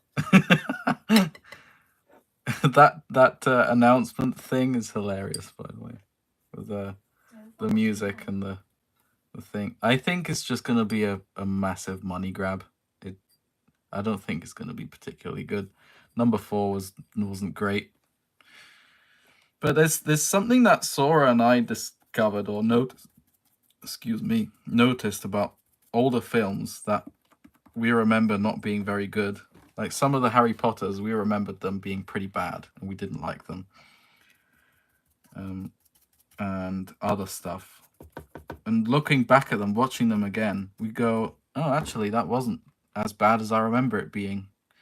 And the theory that we have, at least, is because most of the films that have been coming out since and lately are just so mediocre that we've gotten used to mediocre and bad films, that looking back at films that we thought were bad just makes us realize that actually they're not as bad as some films that are out now, if you know what I mean. So it kind of makes me enjoy some of the older films a bit more than I thought. And yeah, you know what I mean with Dominion and stuff. It just seems like most films are about the same quality of Dominion. If you're talking Marvel-wise or just films in general nowadays. There's nothing really exciting about films as much as they were back in the day. We were spoiled. Now it's mostly corporate greed. It's just ruined the industry. And it's sad even calling it industry, because industry just makes it sound like factory, doesn't it? But filmmaking used to be an art. Now it's just literally just a bit like when you buy a phone and you're just waiting for the new one to come out. And then it's consumerism has ruined it as well. But anyway, I'm going too deep with this. I should probably talk about something else. Talk about food again. Someone asked, would you ever consider painting a beast of the Mesozoic figure? Would I ever consider painting a beast of the Mesozoic figure? No, I wouldn't, because You and your one. they're incredibly expensive for me. They aren't available in the UK. So again, it means buying them online and shipping them and everything. And I think they're just gorgeous the way they are. They don't really need repainting. They do have unpainted kit ones. Oh, is that what they're talking I'm about? probably more inclined towards those ones. Oh, yeah. Yeah, I would paint one of those. But again, I can't afford anything, man. Not at the moment, anyway. No. You do have one Beast of the Mesozoic figure, and it's one of the really little ones I got you. Yeah, it's the 1/18th scale Velociraptor. Love it. It's tiny. He's with all the fossils stuff. This is the only one we own. There he is. There he is. Look at it. So cute.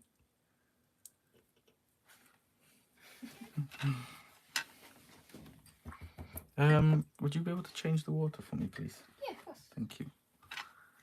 It's getting a bit dark in here. Let me turn the big light on. Big light on makes such a difference. Look, guys. It looks like it's done nothing. Yeah, it doesn't do much. There you go. Thank you. Red chat ran away from me. I'm not looking. Okay, so we're going to do a dark wash now. Oh, shut up, seagulls. Someone do some fan art of me telling the seagulls, shut up. It's like 9:30 at night. Please shut up.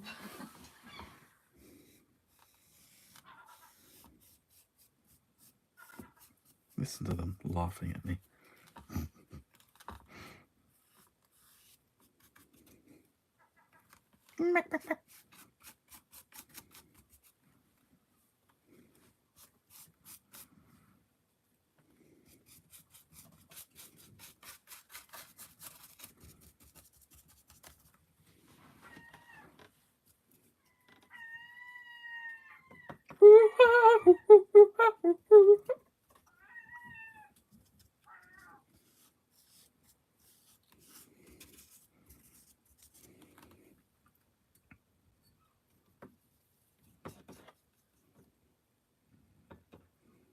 Nathan Bader was asking if anyone outside of the UK remembers the TV show Round the Twist. Don't know if... Did you guys hear Sora? I'll just repeat it. You guys... Well, Nathan Vader asks, guys that aren't from the UK, a show called Round the Twist? Is that what you said? Yep, Round the Twist. If it existed outside the UK. Yeah, if it existed outside the UK. Such a weird program. What, do you know what he's talking about? Yeah, it was a TV show for kids, but it was really bizarre. Really? Yeah. Mike Thorne says he watched it. Yeah, what is it about? Is it something that we can talk about? I mean, yeah, it's a kids show. Oh, okay. I don't know how to describe it. Poke you in the coconut. And they did. And they did.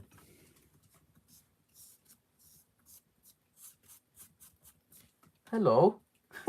Just turn around. The cat's just screaming at me. Well, she wasn't. She was yawning at me. But her mouth was massive. Hello, baby.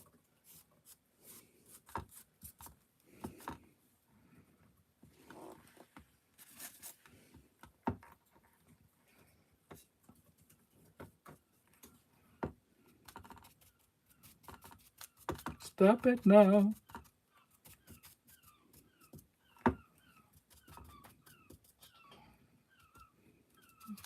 Like, where's dinner? I woke up and dinner's not there. How dare you? She's not even checked. She just looks at us like that.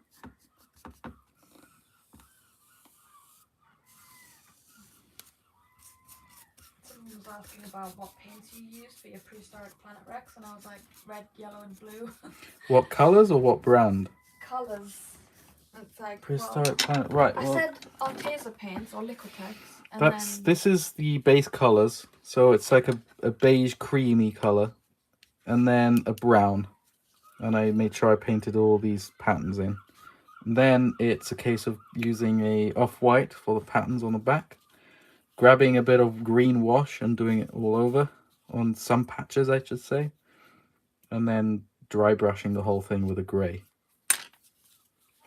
There you go. We can't have her on camera, can we? I can lean her into frame. Oh, if she doesn't claw me to death. There's a baby. No. Nope. Bye. Not like paint. Don't like green food. You have any chips? Native Vader describes the show as a family moves into a lighthouse. Strange things happen each week. There's also a nasty family called the Gribbles that want the land to redevelop it. The Gribbles? That's their name, I'm guessing. Oh. You're guessing? Didn't you watch it? I did, but it was I don't remember. I don't know what I did yesterday. Well, Native Vader's old, so it's probably from like the 80s. No, I watched it on TV as well, you pain in the ass.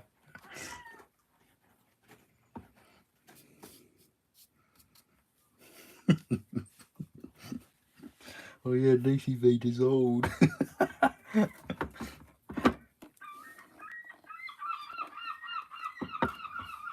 my goodness. Shut up, seagulls. Shut up. Mid to late 90s, Mike Thorne says. So I would have been... Lady Vader says he's 150 years old. No, you're not. You're only a little bit older than me. Well, you know, only 15 years older than... I don't remember how old you are. You years older than me. He's 15. He's 15? No. Yes, the seagulls are in full swing. I'm going to full swing at the seagulls. Oh, I would if I could reach him. They're protected, actually. You can't do anything to them. Not for long. I googled it. That doesn't stop people. Trust me. Why would you protect them? They're vermin. They are genuinely a nuisance, though. They're like little thugs in here. Yeah, remember that time when you saw them eat the pigeon alive? Yeah. You're gonna bring that up every stream now. It scarred me so much. It scarred you. You didn't Yeah, it see scarred it. me because I heard about it. Too early in the morning to watch that gruesome thing happen. Stop it now.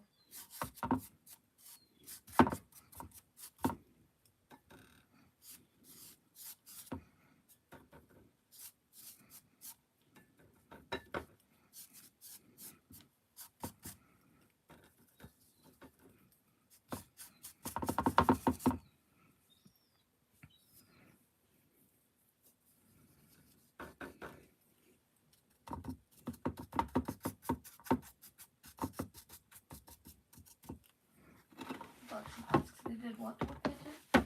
I was going to work. I got there for like 10 to 7 in the morning, and as we were pulling into the car park, there was 2 seagulls ripping apart and swallowing a pigeon. Alive. Alive, the poor thing. There was nothing we could do.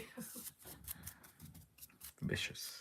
It was not what I needed to see at 7 in the morning. Okay, and then they said birds aren't scary. They are. They are. You've clearly not seen a bird in its natural environment. We just had to get out the car and walk past them. We had no choice. Like, by the time we got out the car, it was too late.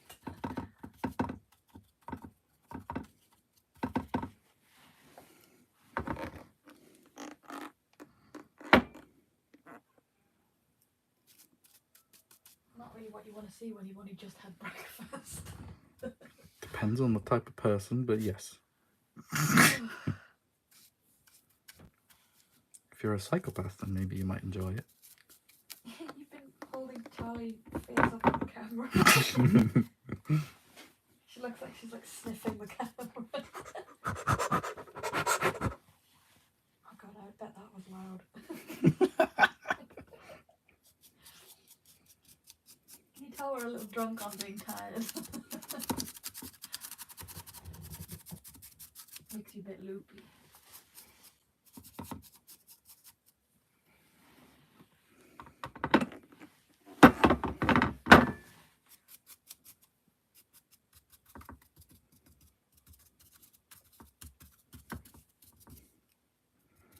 Okay, well I think this backwash is done. How are we gonna have to blow dry it? Blow drying washes isn't a good idea though. After the wash, I do a dry brush over the whole thing. I do a heavier dry brush on the bottom jaw with a white, and then I do a much lighter dry brush with the grey on the top part of the head. Someone asks how heavy that raptor head is. How heavy? It's really light. It's expanding foam inside, so it's quite porous, which means that it's quite light. I'd say it's less. It's definitely less than a kilo. I've got a weight thing. Oh, it doesn't matter. They won't know what a kilo is anyway. It's like, I don't know, like 600 grams or something. Yeah, again, that's grams. What is it in America? Cheeseburgers? I don't know. No, what is it in America? Is it ounces and Yeah, I don't know. pounds? Yeah, I don't know what that would be. I can convert it if I had the little scale thingy. It has conversion on it. Well, it doesn't matter. It's quite light. It's pretty light.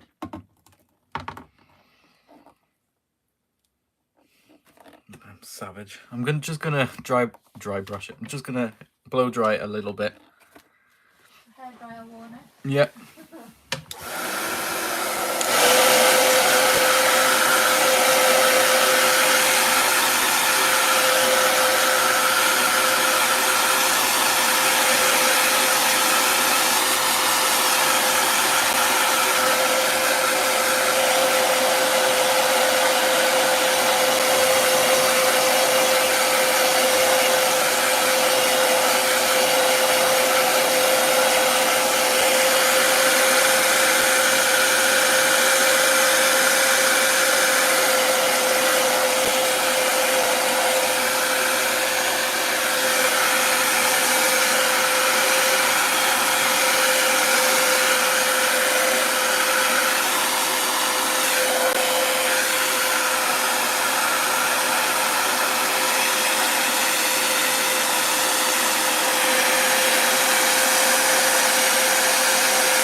Everyone told me not to stroll on that beach.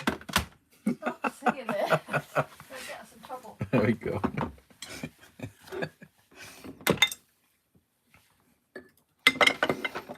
Put me in the coconut. And they did. And they did.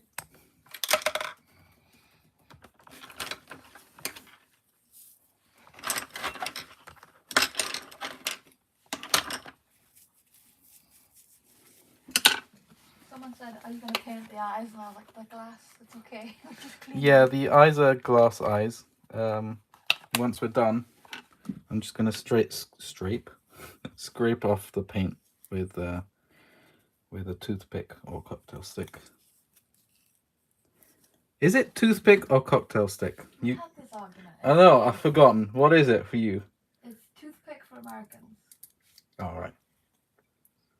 Cocktail stick in England. I don't know what it is for the rest of the world. It's neither.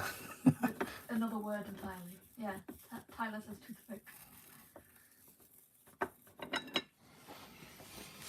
It's a bit classier if you say cocktail stick, I guess, isn't it? It's not as disgusting. My song says cockatoo stick.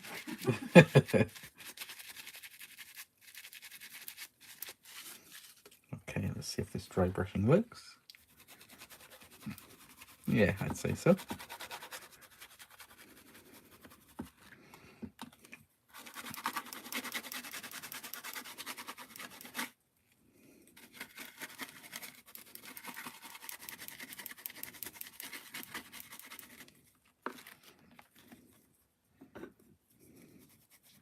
Max asks, do you think we'll be making a Hammond collection Spinosaurus soon? What was that? Do you think Mattel will make a new Spinal Hammond collection soon? Oh, see, I'd love to see it. I'm thinking, is it too soon for them to do it? As in, well, it obviously isn't. It's been how many years since Jurassic Park 3? But what I mean is, it seems like they only quite recently decided to put a little bit more effort into their sculpts, and it's still not 100% correct. Or then I feel personally, I don't feel like they are quite there yet. Maybe they need a couple more releases before they get the Spino right.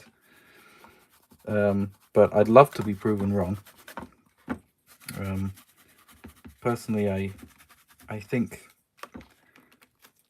well, personally, I can't wait for them to do it. But at the same time, I want them to take their time with it, because the Spino is an important one. And if they mess something up with that, I'm going to be a bit upset. I think a lot of people would be. But, you know, a lot of people just love the Spino so much that they'll just be blinded by their love for it, that they won't see some of the issues. Just like with the T-Rex at the beginning. I've been telling people that it's not great, and you're like, oh no, it's perfect, what are you talking about? And then people with the later releases are starting to realize, oh, actually, yeah, it's not that good, is it? So, yeah, I hope they do one, and they will do one. But I hope they'll do it once they figure out how to make proper collectible figures. I hope that answered your question. What are people saying about it?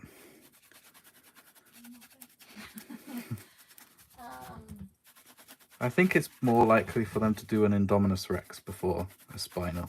That's what Tyler said, a Hammond collection and Indominus would be awesome. Yeah. To me, it seems like Universal's trying to push Jurassic World more than Jurassic Park, which makes sense because they're the more recent films and they'd want to promote those more in general. So I think it makes sense for them to release an Indominus Rex before a Spino. And if they were to mess something up, I'd rather they did it on the Indominus than on the Spino, if you know what I mean.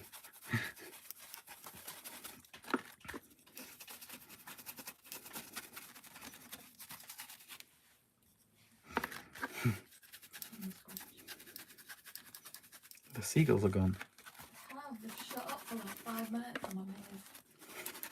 Silence. Silence! My dum-dum want to speak.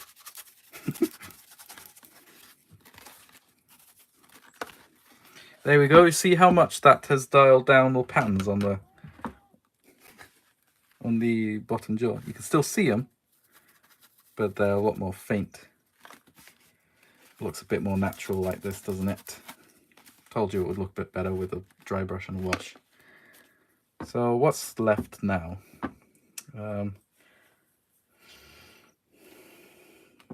What is there left?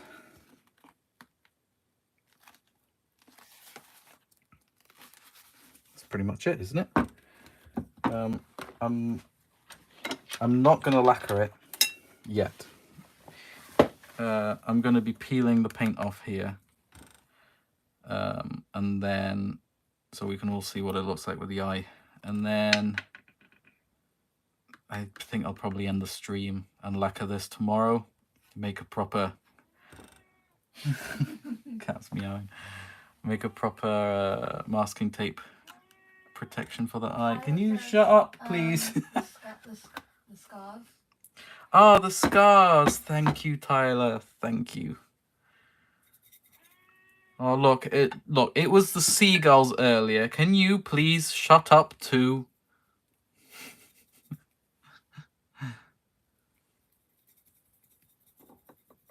It worked.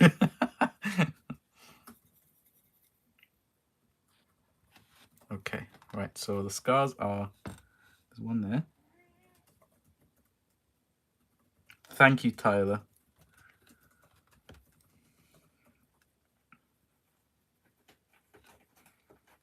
And then there's one here, I think. Yeah.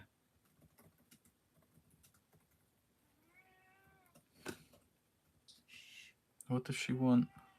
Attention. Does she want food? Can you guys hear her? The cat. Shush, you menace.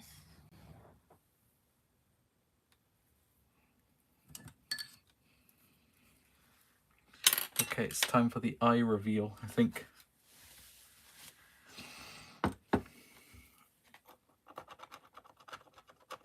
God, this feels wrong, doesn't it? This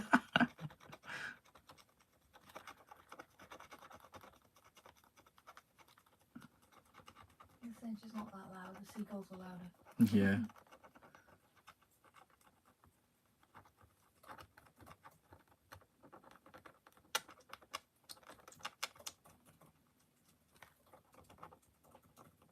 See, it's different though, because with the seagulls, they're just noisy. They don't want your attention.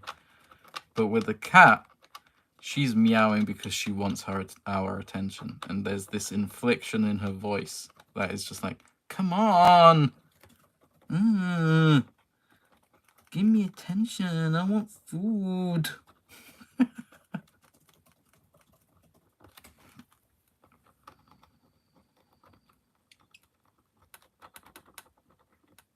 Someone is saying that you lied in your Giga review video. Oh yeah? What did I say?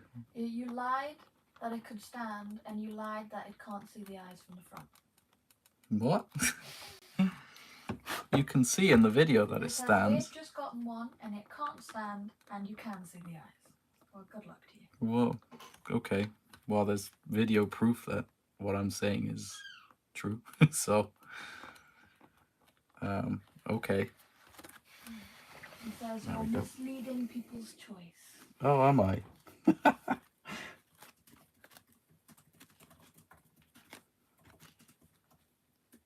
There we go. You can see the eye now. I'm gonna show the other one.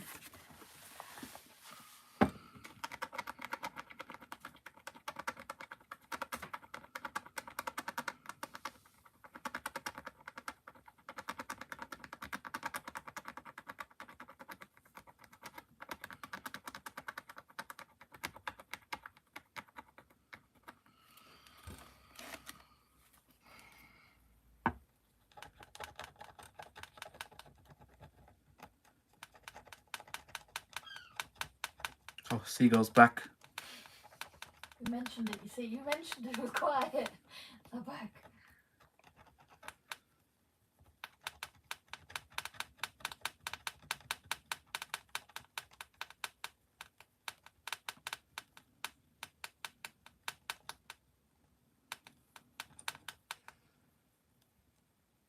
Someone asks, what brushes do you recommend for painting figures? Right, so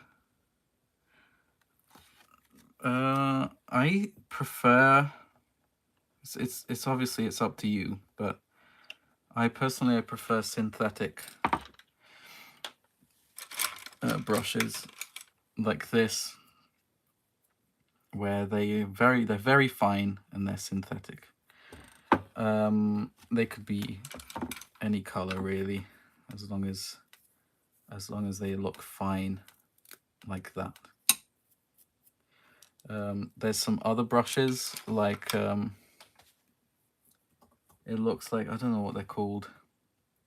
I don't have them because I don't use them, but they're brushes that have thicker what's the word in English? These are thicker and they're made of some sort of natural like grass. I don't know what, hay, I don't know what it's called. I'm translating from Italian. Those aren't really that good. They're very popular for some reason, but what you want is these finer ones with the synthetic brush at the end. And these are what I use. I use finer ones like this for small details. I use these flat ones to mix the color and to make base colors. I also use the round ones for doing base colors, like this one. But then when you're applying washes, you want flat ones. I hope that answered your question. But you know, I could be lying to you because apparently that's what I do in my videos now. I might be misleading. No, the person's finally starting to see that maybe theirs is the outlier. I don't know how you can say that. You can see the eyes from the front, but you can't. Yours isn't just reviewing yours specifically. You asked in Discord and in Instagram, people, have they got any issues? Have they got quality control? Yeah. Have they got pictures? And you compared a bunch of people's and then made a video about it. Yeah. So it's not like you're just being like, well, mine's perfect, so they're all perfect. Oh. The person asking about paintbrushes says flat, fine point, round, chisel. About paintbrush styles, I'm guessing. Yeah. You prefer flat. I prefer, well, not really. It really depends on what I'm doing, as I said earlier. I use these sorry, not that one. This one. This is a round one, but it's pointed. And I use this for doing, let's say, the eyes and very small details on the figures. Oh, that's cool. Look, you can see all the scales from the paint. Sorry. This, for example, is a round one, and I use this for dry brushing. This works really well for dry brushing. I can't really explain why it works so well. I think it's just because it's not flat, it distributes the dry paint around a bit better. Yeah. Then I use these ones, round ones, to mix colors in, and I use flat ones as well to paint the main colors in, or the round ones, they're fine. It depends on what you prefer. But then if you want to do a wash, then go for a flat brush like this. It's easier to control the flow of water, of the liquid, of the paint with a flat one. Yeah. So it's a mix of everything. As long as you have nice, thin, synthetic bristles. That's the word, bristles. It's translating from Italian. That's setole in Italian. But yeah, it's bristles in English. See how fine that is? These are really cheap brushes too, and they're great. We got this whole pack. This one here with all of these plus more for £15. There's tons of these. There's tons of paintbrushes. How many were there? Like 30? There's like 30 paintbrushes. 30 paintbrushes for 15 quid. That's really good. Yeah, the rest of them are still in the packet. Yeah.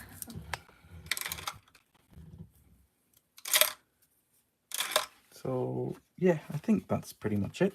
I'm gonna give this a lacquer tomorrow when it's nice and sunny. If it's nice and sunny. Should be. Yeah. And oh, thanks again, Tyler, for reminding me about the scars. I would have just gone without. Well, you know, I'm really tired now, so I probably would have noticed tomorrow. After lacquering it, of course. Austin suggests you should do a 2.0 version of Charlie, which is post-RPG. Oh no! You know, that really upset me. Charlie's my favourite one of the Raptor squad. And I always get upset when I see that scene. Oh, is Brent back? Yeah, Brent just came back. Hey, thank you. Yeah, I can see the screen now because I'm standing up. I can see a couple of messages popping up intermittently. Thanks, Max. That's really nice of you. Yeah, it's not bad. I feel like I could have done better. I'm sure seeing it tomorrow with proper lighting from the sun. I will point out, I think Tyler said it looked a little bright, but the camera doesn't always show you the colour it is in hand, because like when you were painting the Dilo, it looked fluorescent yellow. Yeah, it was much warmer. Yeah, I think it might be the camera. So it looks just like what I see on the screen of my iPad. So yeah, it might be that, or you know, I might be tired and and messed it up. But it looks right to me, the hue of color. But yeah, I'll give it a proper look tomorrow in the sunlight and make amendments if I need to. But I think from my videos and live streams, I think you might have picked up on a pattern on how I paint things and how I paint dinosaurs. There's some certain steps I always follow in a certain order. That's my way of painting things that I've developed throughout the years. And if you're happy with how it comes out, you're totally fine to adopt this technique and these steps because they work well for me. They might work well for you.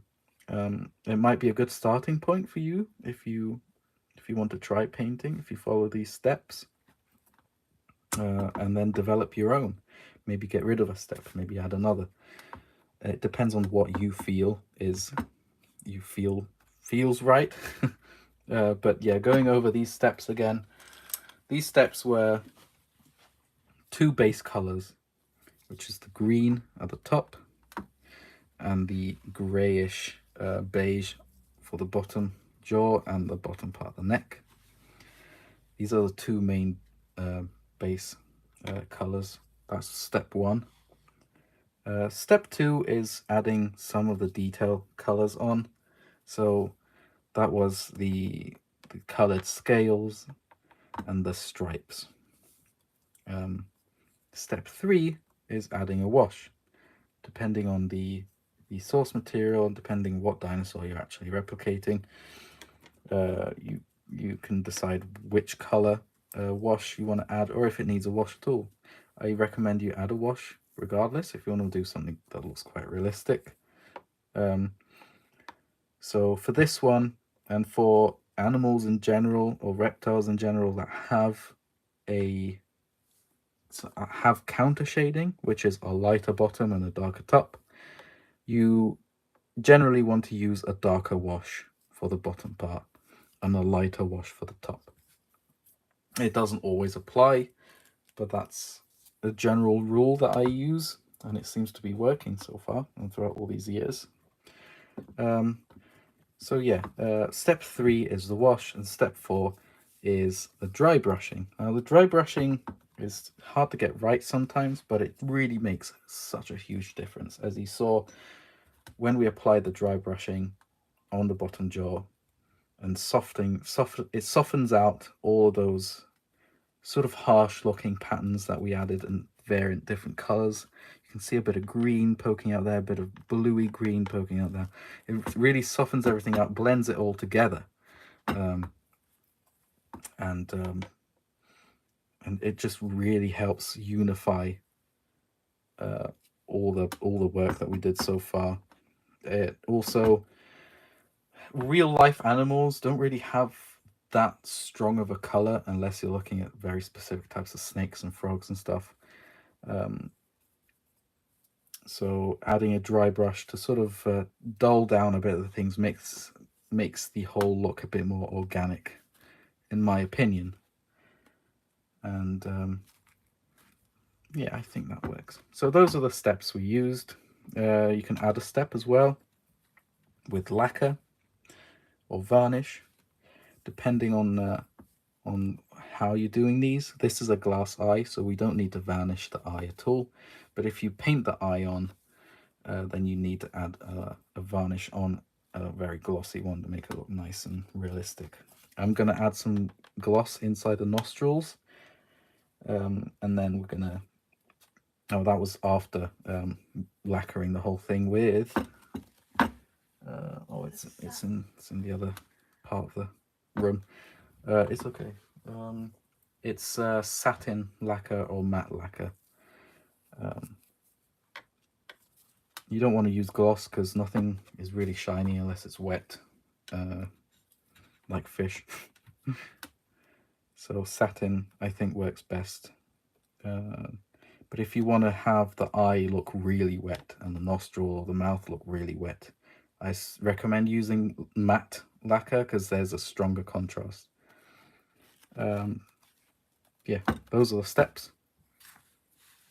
Is there any other steps that you guys usually do while painting?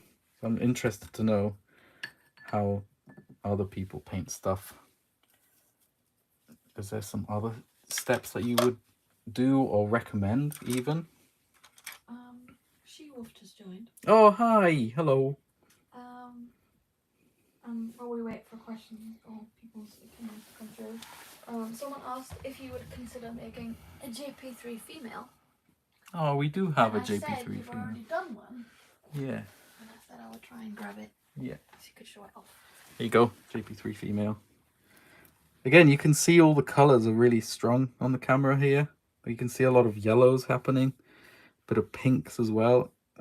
It's not that strong in person. I think it's the camera, so that probably looks a bit too bright. But as you can see together, they look fine. But yeah, that's the JP3 female. This is the first version of it. Since then, I made the teeth a bit sharper, and the detail a bit crisper as well. I mean, I did sculpt all the scales on this and folds, but I since revised it and it looks a little bit crisper. Like some parts here look a bit messy, but I fixed that since then. But yeah, that's the JP3 female. Dodson says, it never ceases to amaze me how good you guys are at making this stuff. A huge difference from the time I joined stream to this point. You guys always knock it out of the park. Oh, you're really kind. Thanks so much. Well, I'm very jealous of your set of skills too, so guess it goes both ways. Yeah, it is quite fascinating seeing something come together, actually, now you mention it. Whether it's a dinosaur bust or any other project, just seeing it come to life from nothing is just so... It's just so unique. It's just so human as well, isn't it? It's like seeing creativity happen from nothing is almost hypnotic, I find. Yeah. Mike Farm says his steps are usually prime, base coat. Ah, yeah, prime. Yeah, see, that's another thing. I did have these primed by Alex. I didn't prime them myself. He did prime them with 2 different colors, but those colors were meant for blue. So the top part was a bit of blue, and the bottom jaw is grey. But yeah, priming is quite important. I don't usually do that. I used to, but priming, you usually prime with a aerosol can, with a spray, or with an airbrush. But since we live in a very small room with barely any ventilation, I try to minimize as much as possible. Minimize spraying as much as possible. So I don't like to prime. Well, I would like to, but I just don't do it. Luckily, the quality of this paint is pretty good and it sticks really well. And if you lacquer stuff, if you varnish stuff after you painted it, it just secures it even more. So yeah. Sorry, I interrupted the steps. Yeah, so he said, my steps are usually prime, base coat, procrastinate, paint some details, eat lunch for 5 hours, paint again, forget about it for about 6 weeks. That's what happened with these T-Rexes here. That's me as well. Yeah. I'm terrible for that. Any other replies about the steps? Or? It just looks good, looks amazing. Dodgson says, my set of skills, you mean my amateur stop motion. There are loads of other people's work that's better than mine. Oh, you're way better at stop motion than I could ever be. Don't undervalue yourself. You're great. Dino Slay says, I have learned some very valuable techniques from you, Marco. Thank you. Oh, you're very welcome. And thank you for even considering listening to me. Rodri Line says, I started sculpting and painting dinosaurs thanks to you. Oh my gosh, oh, don't make me blush. That's great. Oh, it's just so nice. So nice. Thank you. And don't stop. Carry on.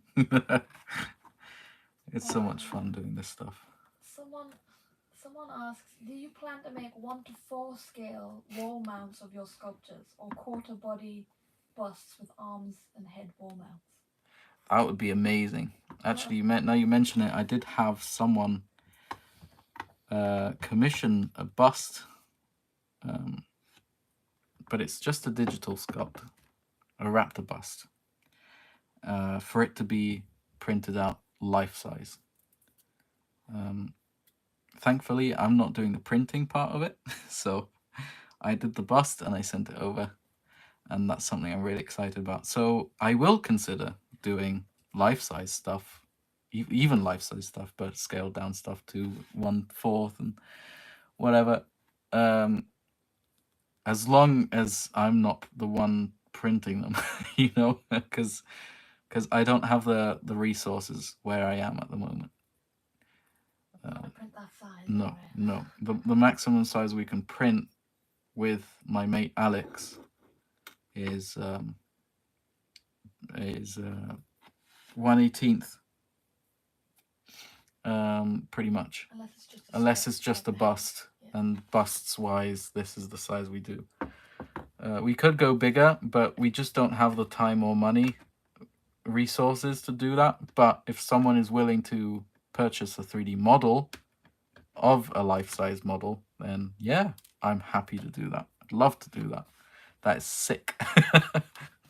Again, if I had my own studio and space, I'd be doing dinosaurs life-size and no one would stop me.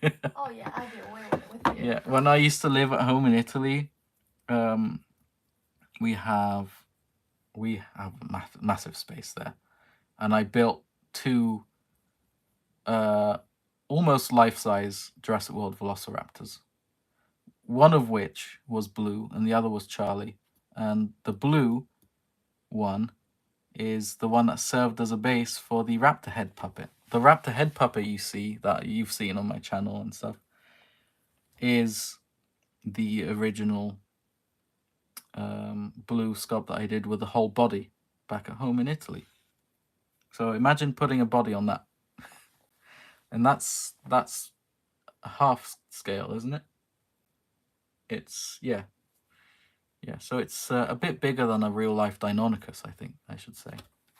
Yeah. So yeah, that's got its body is in Italy.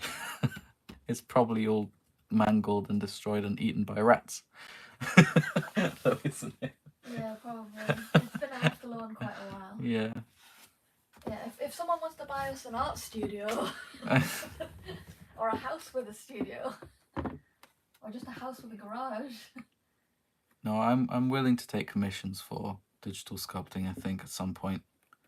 As long as you've got the decent budget for Yeah. it, don't go like, here, $10. Yeah, as long as, yeah, of course, yeah. But yeah, realistic budgets, and yeah.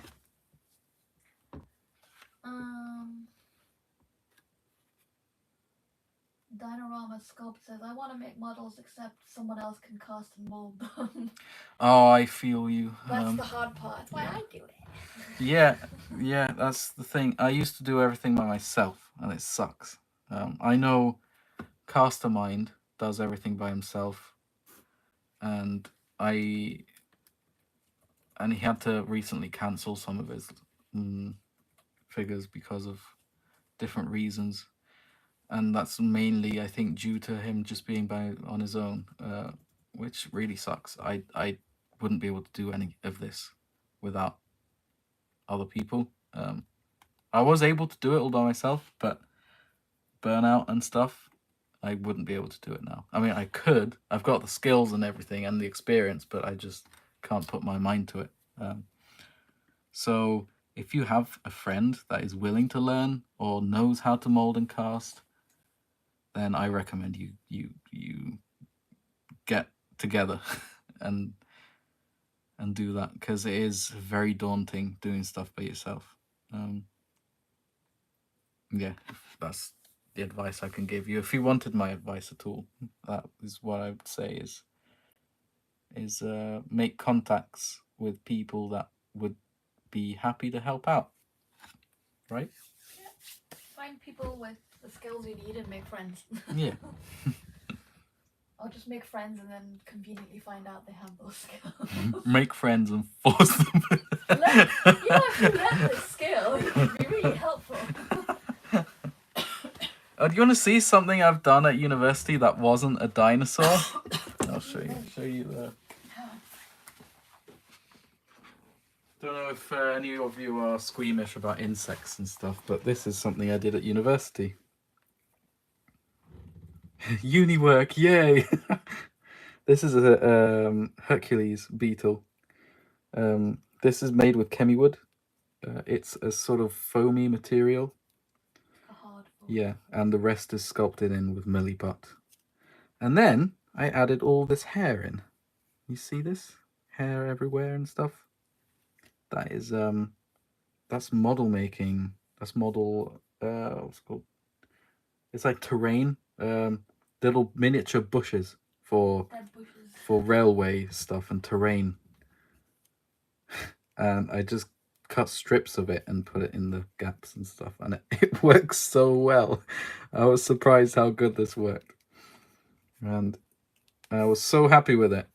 This actually got displayed in the university for a few months, which is cool, and then I got to keep it. It was a fun 2-week project.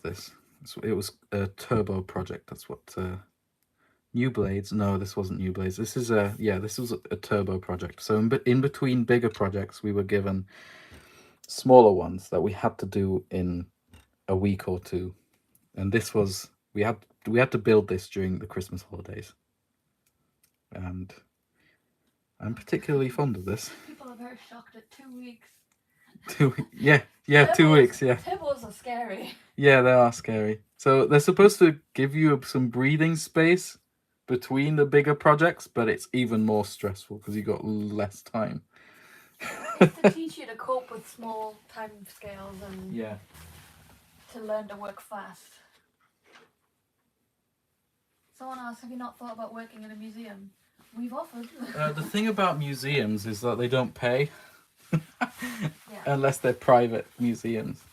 Museums in England, in the UK, are government owned, mostly, like the Natural History Museum. So they wouldn't pay artists. It's all donation based. I actually offered to do stuff for them, and I've not heard from them. But I am in contact with Darren Naish, who is a legend. I don't know if you know him, but if you don't, you should, because he's written a bunch of dinosaur books, and he's the main paleontologist that worked on Prehistoric Planet, and he collects some of my work, and maybe I should ask him if there's some museum that is interested in some pieces, because I'd love to make some dinosaur replicas for museums. I'd absolutely love that. In fact, we went to the Natural History Museum in London a couple of weeks ago, didn't we? Met up with a friend of ours, and we were just looking around and just thinking, oh my goodness, you know what? I would love to even come here and work for free and fix up some of the models because they're so bad or so old. I would happily just, if the museum would pay for my travel expenses and food, I would happily fix up everything for them. But I doubt they'd accept it. Like, if you just let us live in the museum, feed us, Yeah. I would happily just chip away at them. Oh, they've actually built a new garden for the Natural History Museum in London, and it's absolutely stunning. We got there before it got unveiled or revealed to the public. We saw them build, adding the last bits, adding the last plants and stuff, and they've got some of the coolest stuff there. They've got some bronze life-size skeleton mounts outside. They've got one of Dippy the Diplodocus, and they renamed it. They nicknamed it Fern, and it's stunning. And they've got some other bits and bobs as well. And my goodness, that looks absolutely beautiful. I can't wait to go there again in the gardens. Really excited to see that. Any other questions before we end the stream? Oh, actually, can you grab me that? Okay. I'll show you. I bought this from the Natural History Museum. This is one of the discontinued figures from the Natural History Museum. And this is an ankylosaur. Don't the colors of this ankylosaur remind you of a certain character from the Jurassic World franchise? Does this remind you of anything? Color-wise. Yeah, color-wise. Yeah, Tyler says Bumpy. Yeah. Color-wise, it's very much Bumpy. This is that's before Bumpy's times. Someone says, "What did I miss?" You missed this. You missed I painted this. Yeah, painted this. Charlie. I can hear the seagulls. Any more questions before we end? She-Wolf asks, what's a dream project of yours, both you and me? Well, I know yours.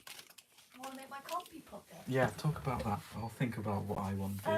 And I'll wash my hands. I wanted to do it for uni, but my teacher was strongly against it because he said it was too ambitious, and even though I had the right skill set for it, he said I wouldn't have the time to sculpt it, that I would only be able to make the skeleton, which isn't true because I already have a compy model. But yeah, no, that teacher wasn't great. But I fully intend to eventually, when we have the space, to sculpt out my puppet and then do all the mechanics and have a full-on little compy maquette that's puppet that is like the Jurassic Park Lost World one. God, I can't speak, my brain's done. But yeah, You got any other questions? Oh wait, I've got to talk about mine. Oh yeah, you got to talk about yours. Sorry, my brain's a bit That's all right. mush. Mine is mass producing the rubbersaurs or just dinosaur figures. I want to do that. I need the right contacts to have them made properly by factories and stuff. I need that to happen. If anyone knows anyone, let me know. But yeah, that's my main thing. Otherwise, it's just this what I'm doing now, really, doing all the dinosaurs and stuff. Yeah, any more questions? And then we'll end it. One more question and then we'll end the stream. Otherwise, we won't have anything to talk about next time. Dinorama Sculpt asked if you'd ever heard of Kayakasaurus. Yes, I've heard of Kayakasaurus. He's great. Absolutely great. We've chatted a couple of times and we agreed that we want to collab at some point, but there's just so much going on in life between the both of us that I think we forgot about it, one, and two, we just don't seem to find the time, to be honest.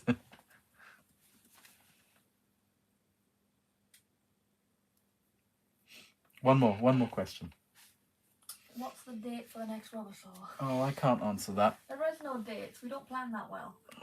I mean, no, we know all the dates, just not telling you because secret.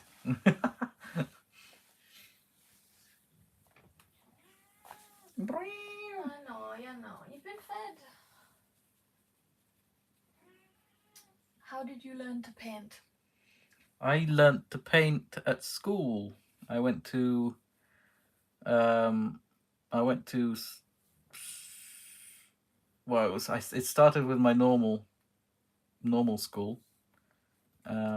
Studied art there because Italy is quite big on art and art classes. At least my school was.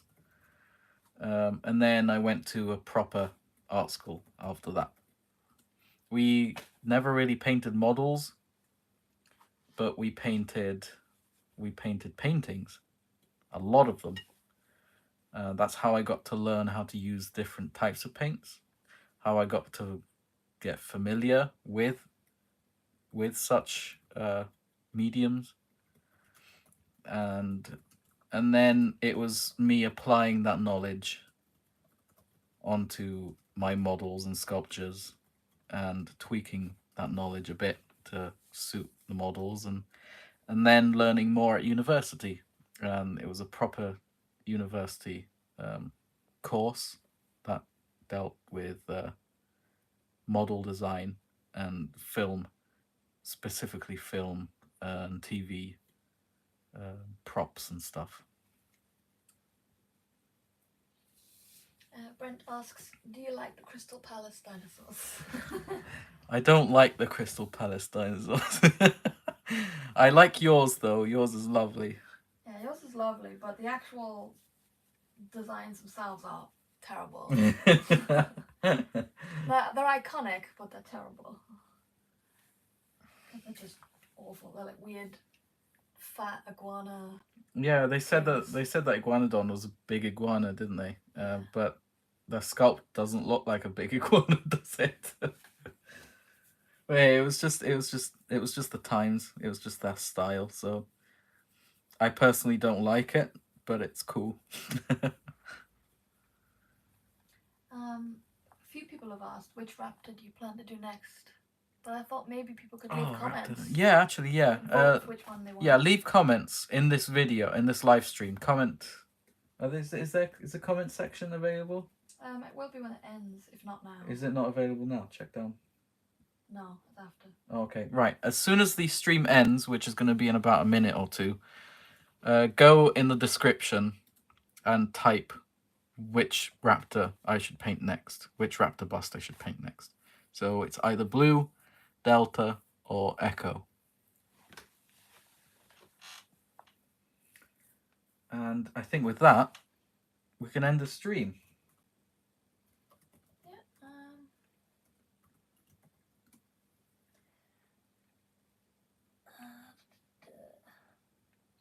Nate says paint all of them. You can paint all of them. He says 8-hour stream. Paint Oh them all. my goodness, I would die. Yeah, you'd have to have like someone holding me up. I'd have to be in I'd have to take steroids to be able to do that. Take all the Red Bulls.